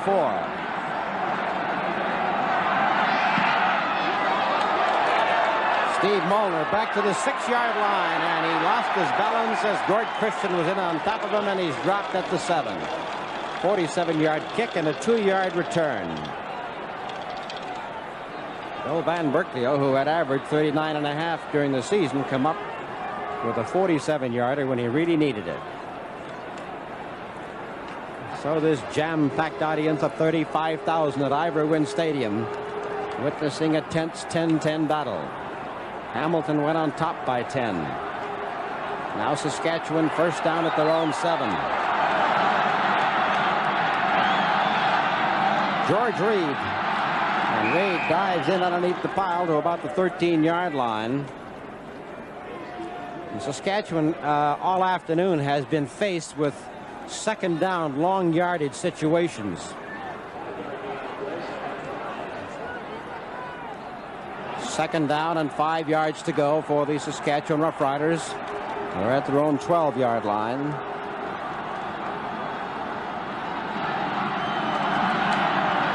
Lancaster over the middle there. Tom Campana up to the 21-yard line, catching it under tremendous pressure, and Campana has taken him out of a hole many times.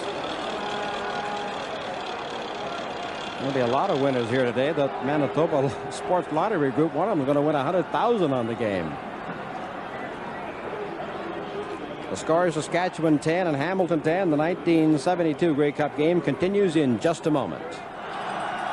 You know, that gang of 2,900 out of Regina has kind of infected this crowd, and I think they're getting more support than Hamilton right now. First and 10, Saskatchewan at the Saskatchewan 21-yard line.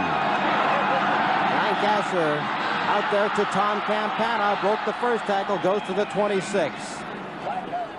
He picked up 5 yards on the play. 2 minutes and 45 seconds left, and in the event of the score being tied, they would then go into overtime, of course. There you're taking a look at Rick Shaw, who's been having a busy day all afternoon. A lot of people forget that he was a leading receiver for Winnipeg back in 1970, shifted to defense. Second down and 5 to go for Saskatchewan. Oh, and Lancaster slips and falls. Throws down here for Bobby Pierce, but he's got it. Down to the 48-yard line. What a great play. Lancaster slipped and fell. Got up and threw the pass for 36 yards to Bobby Pierce. Well, Bobby Pierce is blessed with that good speed that he can get behind his backs. And there you take a look at him on isolation as he gets down there, and then he just turns it on behind Lewis Porter. And he's got his eye on the ball all the way, and he's able to anticipate the defensive man's move and move in front of it to make the completion. Saskatchewan first down at the Hamilton 48-yard line. Oh, the ball is tipped at the line of scrimmage. It was intended for Al Ford. It'll be second down and 10 to go. Al Ford, the 8-year veteran.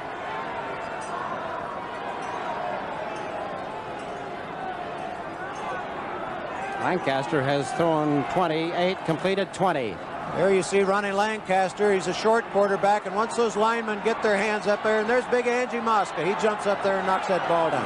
Second and 10 for the Saskatchewan Roughriders at the Hamilton 48.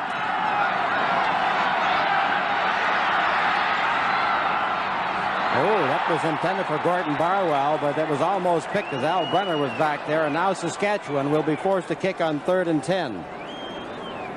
As I said, in the event of a tie, the teams will be allowed to go to the dressing room for 10 minutes, and then an overtime game of 2 10-minute halves will be played, with the ball being kicked off at the commencement of each half, and the team which had the choice at the beginning of the regular game will again have the choice at the start of the overtime game. 10-10 the score. 2 minutes left to go. Bob Pierce kicking from the Saskatchewan 50.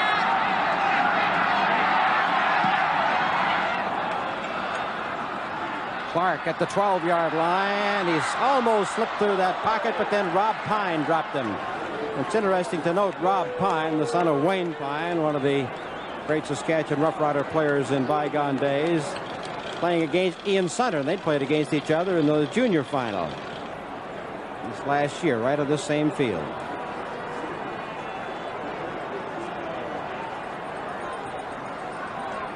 Now we have 1 minute, 51 seconds left. Saskatchewan, club that has never beaten Hamilton in 4 Grey Cup tries, going to have to hold them in here.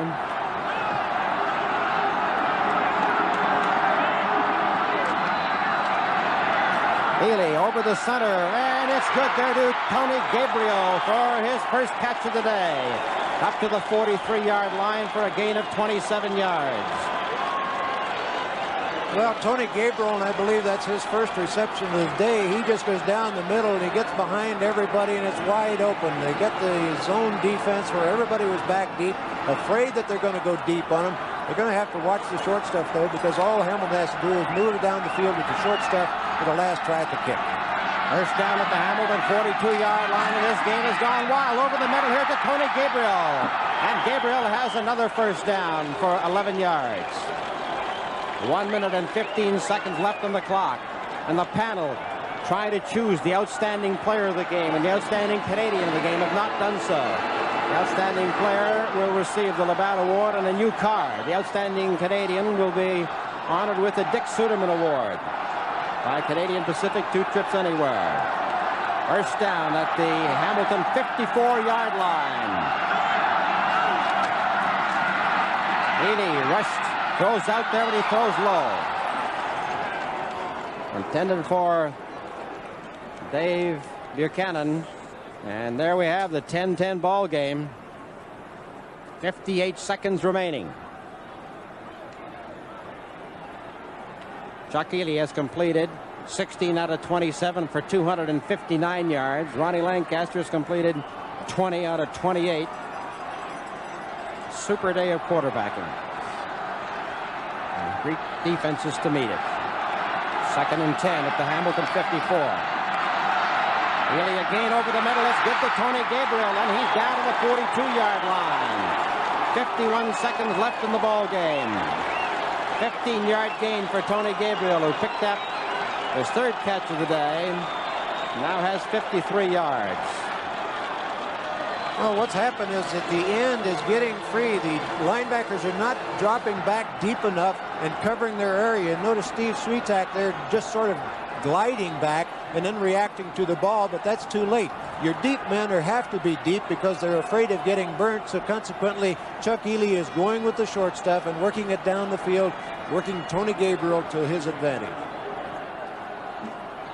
Lewis Cook with the injured ankle, and this could be very costly for Saskatchewan because the Hamilton Tiger Cats, now with 51 seconds left in the ball game, have plenty of time to figure out what their remaining strategic offense might be.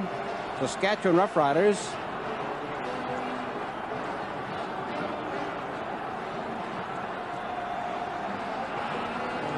Chuck Ely trying to get his last instructions as to what plays to call there from Jerry Williams while Sandy Archer works on Lewis Cook. That is really a cramp in his calf, and what happens in a game like this where you sweat so much, if you can believe sweating in 20-degree weather, that you lose all the salt in your system. That's why a lot of the players take salt tablets all the time to keep from getting these cramps. But there's not much you can do. If it tightens up on you, the only thing you can do is try and relax and let him work it out. And just while we have a moment, it has been said before, but on behalf of football fans everywhere, we'd like to congratulate Mayor Vic Copps and Grey Cup Committee Chairman Jack McDonald, because they have done an outstanding job, just a super job of putting it together. The city of Hamilton has turned out, the official attendance here is 33,953. John, if we could get our cameras to take a shot of some of the posters that are up on the lamp posts that are around the stadium. These posters that are up by the lamp posts that were made by the high school students here in Hamilton, that were painted by the different high school students. There you get a shot of one. These are huge things. They've just done an outstanding job of it, of decorating the stadium. Well, Tom Campana is out there with Cossid, Bennett, Dushinsky, and Robinson, and they catch him at the 41-yard line. Ely. Second down and about 8.5 yards to go. To catch that rejuggled Saskatchewan defensive backfield out there for you. The clock shows 42 seconds remaining. There's Jerome Gant, the right tackle. Tom Campana was a defensive back at Ohio State, but he's got that ability to play offense, so they shifted him to the offense here in Second Saskatchewan. down, 8.5 yards to go. Over the middle there, and it is good to the 26-yard line. That was Garney Henley. Made a great catch. 16 yards was the length of the gain, and it was second and long yardage. Garney Henley has 8 catches for 119 yards. Well, another big play, as you notice it on split screen. Garney Henley running his pattern. He's got to be completely off balance, slipping, coming back to grab that ball. Charlie Collins was squawking the fact that he felt that he had dropped the ball, but the official was right there, ruled it's a completed pass, ball on the 26-yard line. First and 10 for Hamilton at the Saskatchewan 26. It's Buchanan, the ball carrier. He's dropped for a loss of 1, but they're going to be staying very close to those goalposts.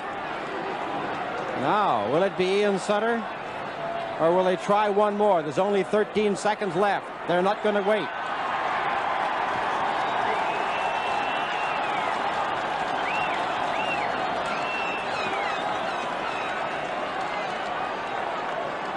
Well, if this field goal is good, it would be a new record because only 2 have been kicked in a Grey Cup game. And now, the line of scrimmage will be the 27-yard line. If it's wide, will they return the kick? Saskatchewan has Al Ford back there along with Bob Pierce, 2 punters. Henley will hold. They'll try from the 34. It's good. And that'll be it, the last play of the game.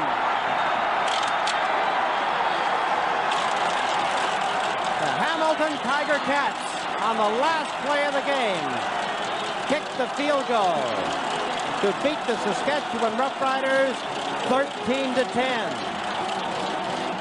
Young Ian Sutter, the pride of Dundee, Scotland, has been under tremendous pressure all year.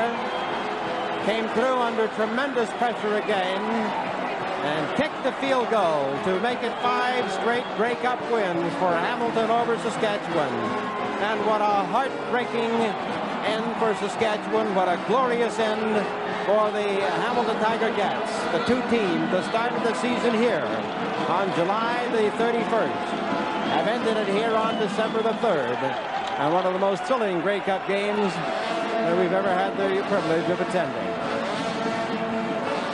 Well, just an outstanding job by Ian Sutter. Certainly it was set up by some great plays by the whole Hamilton Tiger Cat offense and defense, and you summed it up very well. I thought Saskatchewan certainly doesn't have to hang their head. It was just an outstanding football game by both clubs, both offensively and defensively, and I don't think you could ask for anything more in a National Grey Cup final than what we've seen today.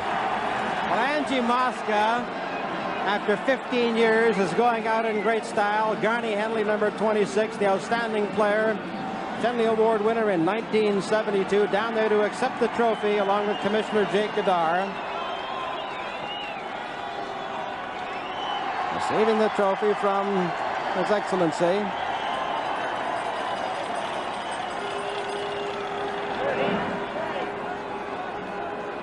Down there with him is the general manager, Ralph Sazio.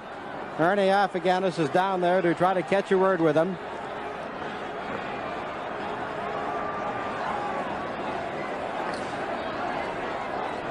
A game comeback by Saskatchewan from 10 points down to a 10-all tie.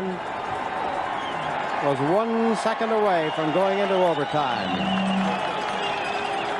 Let's go downstairs now to Ernie Afghanis.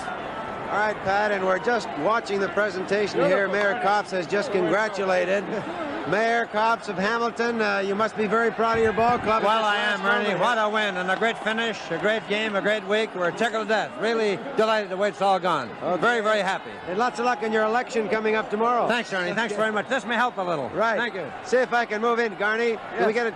Just turn around this way if we can. Okay. Angie, come on over here. Here they are with the trophy, two outstanding football players. Angelo, is this really your last football game in your career? It's a beautiful way to end it. I want to thank all of Canada for giving me the opportunity in this country. I love the Hamilton fans, and I sure appreciate everything. Thank you. Well, you've done a great job. Your ball club came through at the last moment. You stole that Saskatchewan script, I think. Well, it was a good, hard-fought ball game, and we enjoyed playing Saskatchewan. We knew we were going to have our hands full, but we knew we were just hoping we're going to win. That's Some all. of the players were saying this is the hardest hitting game they've been in for a long, long time. Did you feel that way out there? Yes, it was. We knew it was going to be a tough physical struggle, and we knew it was going to be a defensive game, but we rose to the occasion. I'm just happy we won. Well, congratulations once again, and your last ball game was a good one. Lots of luck in life now. Thank you very much. Angelo Mosca and Garnie Henley, the Shenley Award winner. Garnie, what a great year for you, winning the Outstanding Player Award and coming through here with this Grey Cup victory. Oh, yes, this has to be just outstanding. And, you know, we had such a team effort this year. It was, you know, it's hard to explain what you do, but believe me, I want to congratulate Saskatchewan because they put up one real fight. And we knew that this is what's going to happen. And we're just very happy that we won the ball game. Okay, thank you very much, Garnie, for talking to us. Lots of luck to you again. You'll be back playing against you. Well, we'll see. Okay, we'll go up to Pat Morrison. Pat, I think they've made an announcement on the player award for the game. Well, Ernie, you're absolutely right. They have made the announcement that Chuck Ely has been selected as the outstanding player and Ian Sutter as the Canadian player of the game, and we will get to those presentations a little later on. The 1972 Grey Cup game is over. The final score is Hamilton 13, Saskatchewan 10. As you can see, a very happy band of Hamilton Ticats. Angelo Mosca helps the cameraman up, and I'll tell you, you will see a lot of football games. Probably in the next number of years, you won't find any more exciting, despite the fact that it was a very low-scoring ball game. On the final play, 13-10, the Hamilton Ticats win the 1972 Grey Cup Classic. And boy, I'll tell you, from the opening kickoff till the final moments, this was as close as that score would indicate. It was 10-0 for Hamilton. Saskatchewan caught up to tie it at the half at 10-10, and then both clubs playing extremely well defensively and yet moving the ball. Were able to saw it off until the final moments when Ian Sutter, who has really had a storyland first year in professional football, kicked what proved to be the winning field goal with no time remaining on the clock. Let's go to the dressing rooms. We got it, man! Down here in the dressing room, it's a wild scene with Angie Mosca, the longtime veteran of the Hamilton Tiger Cats, and Garney Henley. Just bringing in the Grey Cup. Garney Henley, come up here for a minute. Come on up here. There we are. Can you make it up, Garney? All right, that last couple of seconds there, Garney, when you caught that last pass, it almost got to the artificial turf. Practically. I had it just in my left hand pretty good, and it just about got away, but I had it. This caps a great season for Garney Henley and the Hamilton Tiger Cats. Listen, this caps a great season for the Hamilton Tiger Cats. You know, it has to be great for myself, but believe me, I'm most happy with what we got today. Dave Fleming, as we came down the runway to the dressing room, said, man, those guys don't want to be beaten. That's right, exactly. We knew this before the game, but, you know, all the years that I've played Saskatchewan, you know, until that gun goes, you've got to be in there, otherwise they're going to beat you. Okay, Garney, right. Once again, congratulations. Thank you. Trying to get Angela Angie. Mosca. Where's Angie? Angie. We'll get him up here. Certainly Bedlam here. We're still waiting to find out the 1972 winner of the Labatt Most Valuable Player Award and also the 1972 winner of the Dick Suderman Award. And we're trying to get some of the victorious Hamilton Tiger Cats to drop us. Angie, drop by over here to say hi. Gordy Christian for you, John. Here you are. Gordy. Hi. There you are. You can talk to John here. Okay. Ready? Go ahead. There you are. Go on. Great game. Hard fought out there all the way, Gordy. Just great to win. We had a little trouble out there today, but we ironed it all out. We're the champions of the East, and now we're the champions of the whole Canada. And we're going to take the States on someday, too, and be world champions. Gord, Dave Fleming was telling us just as we came into the dressing room, one of the hardest fought football games that is imaginable. Certainly was. The guys out there were just hitting. And I don't know, our guys just seem to stick it in there and just keep winning, that's all. What were your feelings late in the game, Gord, coming into that 10-10 tie at that point, the Rough Riders starting to move, and then you came back with that couple of big plays there to Gabriel? Well, Chuck hadn't hit him all day, and he was wide open all day. And as soon as he started hitting them, as soon as he passed midfield, we knew we won the game. It was either a field goal or we're going to punt it out of the end zone. Okay, thanks very much, Gord Christian. Bob Moyer. Mr. Olino Labatt to make the presentation of the game's outstanding player. Chuck Ely, the winner of the Outstanding Player Award for 1972, and Mr. Bruce Elliott from Labatt's, the president of Labatt's, Ontario, to make the presentation. Bruce? Chuck, congratulations on behalf of Labatt's and football fans across Canada. Tremendous game. Here are the keys to the Labatt's car and your personal trophy. Okay, thank you. I hope you never forget this Grey Cup game. Hey, I won't with a car like that. Thank you. Thanks very much, Mr. Elliott. Chuck, a great football game out there this afternoon. Hard hitting all the way. All the way. They played some pretty good defense on us, and we played some good defense on them, so it was a tough game all the way. Chuck, you went to Gabriel very late in the football game for some key receptions, key plays. Yeah, I think we were just saving it for the end of the game. It was all planned, was it, Chuck? Yeah.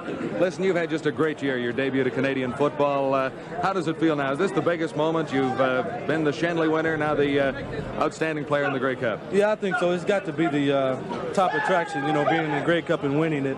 And being a quarterback in my first year, it's got to be the top award for me this year. Congratulations on an outstanding season. Chuck Ely, the winner of the 1972 Labatt's Player of the Game Award here at the Grey Cup, as the Hamilton Tiger Cats came on with a late victory. Looking for Bob Moyer, and coming up for the Canadian Pacific Dick Suderman Award. Bob? All right, John, thanks very much. And we have Mr. J.C. Kilmer, the president of CP Airlines, to present the Dick Suderman Award to the man who kicked the winning field goal in center. Well, that's a very easy thing today, to be extremely sincere and offer warmest congratulations, not only to your team, but to you. That last pressure kick must have been really something. So, well, I didn't really feel the pressure was that much. I felt more pressure last week going into the Ottawa game than I did this week somehow. I can't explain why. It's just, I think last week maybe was more of an emotional game than this week was. But, well, I'm just happy I made a kick. And he's fortunate because I certainly felt the pressure. Well, you know what I was going to say, Mr. Kilmer? He's going to be able to relax very easily with his CPR prize, the Dick Cinnamon Award. He can go anywhere in the line. That's right. Anywhere in our 5 continents, 50,000 miles, you take your choice, plus a purse to do some traveling on. 2 tickets anywhere. Thanks a lot. Thank you very much. Ian, let me just ask you a few more. You mentioned about the game, the field goals you kicked last week. Did you think that you were going to get the opportunity to kick this one in this game? I think the game kind of had that look that it was going to come down to a field goal or a single point. Saskatchewan had their chance earlier on in the game, and at the end of the game, we had our chance. And Coach William asked Bill if he thought he could kick a ball through the end zone for a single point. Bill says, well, I think I have a good chance of it. And Coach Williams turned to me and he says, you knew it was coming, didn't you? Coach Williams turned to me and he says, how do you feel? I says, well, I think I can make it. So he says, okay, go ahead. You know what? That stuff stings when it gets in the eyes, doesn't it? Okay, Ian, congratulations once again on winning the CP Award. All right, now, just before we go on with more players, let's go back up to Pat Marsden while we dry off. The 1972 Grey Cup game is over. The final score is Hamilton 13, Saskatchewan 10, and we'll continue with our post-game show in a moment. Jam-packed stadium saw one of the most thrilling football games you will ever witness, and 2 of the people most interested and just as excited as everybody else, Dick Shadow and Russ Jackson. Well, Russ a little wet in the dressing room, and I thought Chuck Ely, he didn't reveal too much when he said that he was going to Tony Gabriel late in the game by design. Well, he didn't say that, but it was set up, I believe, because 3 plays in a row, they lined up with that wide flankers with Buchanan, the only man in the backfield, rolled him to the left in motion, and then he went to Gabriel. Once deep, twice over the middle, and then the pass to Henley to set up the field goal. It had to be just well designed, and there's the field goal, and Sutter did it 2 weeks in a row. Well, those sidewinders always amaze me, the way they're able to get that ball through there. A real pressure kick, which Ian Sunner said didn't bother him too much. Just lays it up there, aims it for the right crossbar, lets it bend in a little bit, and that's the end for the Saskatchewan Roughriders this year. And it was that type of ball game all day, though, Dick. It was just one of those games where the defense was doing the job, and it was going to who was going to get that 3 points or single point to win the ball game. You're right. Well, let's go back downstairs to more activity in the dressing room. All right, let's all get a swing on this sucker. Well, we're back in the dressing room here as the Hamilton Tiger Cats, Fleming and Mosca, are into a little champagne out of the Grey Cup. Dave, congratulations, an excellent victory out there today. Thank you. I'll tell you what, we deserved it, but so did they. They was tough son of bitches out there. You can't take nothing from them. They came to play from the West. Is this the last one? Well, by the grace of God, I don't know if he wrote the script for me, but I know it's my last one. I said it was my last one earlier on in the year, and I'm just happy. And I share all the thoughts of 31 other guys if you don't get to talk to them. Angie, when you came up here, you made sure the guy beside you came up, Gary Inskeep. Why? Well, he's my buddy, you know. I have a lot of feeling for these guys. And before the ball game today, I saw a sign. Thank you and goodbye, Angie. I appreciate everything that people have given me in Canada. Thank you. Angie, you've done great for Canadian football, and I'll tell you, you've certainly made it a colorful sport and a very, very popular sport. You've helped to make it. We've appreciated it all the way. Was it 9 Grey Cup finals? This is my 9th one, and I just thank everybody and everything and give me the opportunity to play Canadian professional football. And I just thank everybody. Gary, what's it like playing next to a guy like this? There's only one horse, and I love him. And it's just remarkable that, I don't know, today when Ange and I was doing warm-ups, you know, it's just an emotional thing to see this with goodbye and thanks to Ange, and it just makes you want to try to win for, you know, for one guy.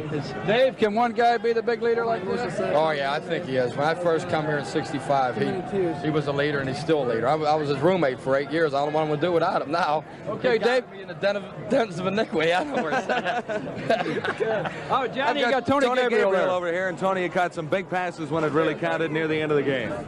Thanks, John. Hold on a second. Hey, get those guys off. I got a toad here. John, this is my first Grey Cup. A tribute has to be made to all the ball players and the coaches this year. It's just been great. And in those dying minutes when you have a winner like Chuck Ely come through, he's watches the deep safeties and seeing that, and they were playing the wide receivers, Garney Hanley and Tommy Jacoby, who had great games. Playing them deep could hit me underneath, and I'm just glad that I could help bring this to us. 32 ball players, one heck of a team. Tony, congratulations on a great game and an excellent season. Now let's go back upstairs. Here's Pat Marsden. and needless to say, a very happy band of Hamilton Ticats. The 1972 Grey Cup game is over. The final score is Hamilton 13, Saskatchewan 10. We'll continue with our post-game show in a moment. Well, Ernie, old buddy, in Western parlance, this could be called the barn burner. Well, I'll tell you, I thought that when Saskatchewan had the ball in the dying moments, they were going to pull the same stunt they pulled in the West for quite a few seasons now. But Hamilton turned right around and pulled it on them. So I guess Saskatchewan can't be too much about it. They put up a tremendous football game. I thought the way the game started, it would be a runaway score, maybe 30-28, but defense was outstanding at times.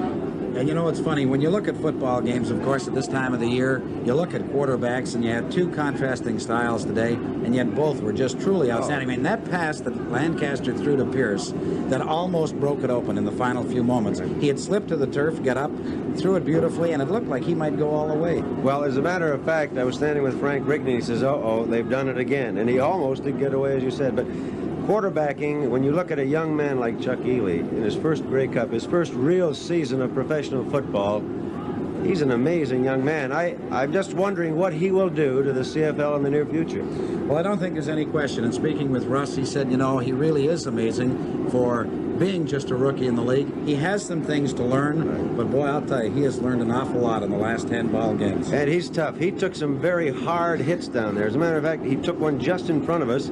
I didn't think he'd get up, but he's strong, good runner, and pretty good head. You know, I'll tell you though, Ernie, we're going to go back downstairs right now because standing by are some more members of the Hamilton Ticats. You and I will come back and chat a little later. We've got a mob of Hamilton Tiger Cats here, starting off on the far side with John Krause. Bob Krause. Can you introduce your friend? Mike Bloom. Listen, I'll tell you what. Early in the game, Bobby, I came over to ask you about those punts, how you were getting in on those punts, but you didn't want to talk then. You were too hyper. What do you got to say now? Well, I say that Mark was throwing a good block on Charlie Collins in the center, was pulling them down, and Ange was taking the guard out, and I was going through there cleaning the first one, and then I was getting through on the second line. And I was eating pigskin for the whole first half. I got to get a new set of teeth. Mark, listen, they're really enjoying that back upstairs, I'll tell you that. Listen, you could have been in Montreal. How lucky can a guy get at times? Well, I'd like to thank everybody back in Montreal for making it possible for me to be here. I know they love it, and I said it at the beginning of the year, and I'll say it again. To win a Grey Cup, you got to have a Greek on the team. Hey, before we go any further, I just want to say hi to my wife Brenda in the hospital and tell her I'll be up to see her in about an hour. Okay, Mike, now let's go back to Ernie and Pat. Well, Ernie, as we sit here, I've got some interesting stats that I think should be passed along because the total yardage is 379 yards for Hamilton, 347 for Saskatchewan. Ely completed 18 of 29, Lancaster 20 of 29, and that in a nutshell is really how close this ball game was. The final score of the 1972 Grey Cup game is Hamilton 13, Saskatchewan 10. This is Pat Marsden saying goodbye for all our broadcast crews, our sponsors, the CTV and CBC television networks, and the Canadian Football League, as we come to the end of another great season of football entertainment.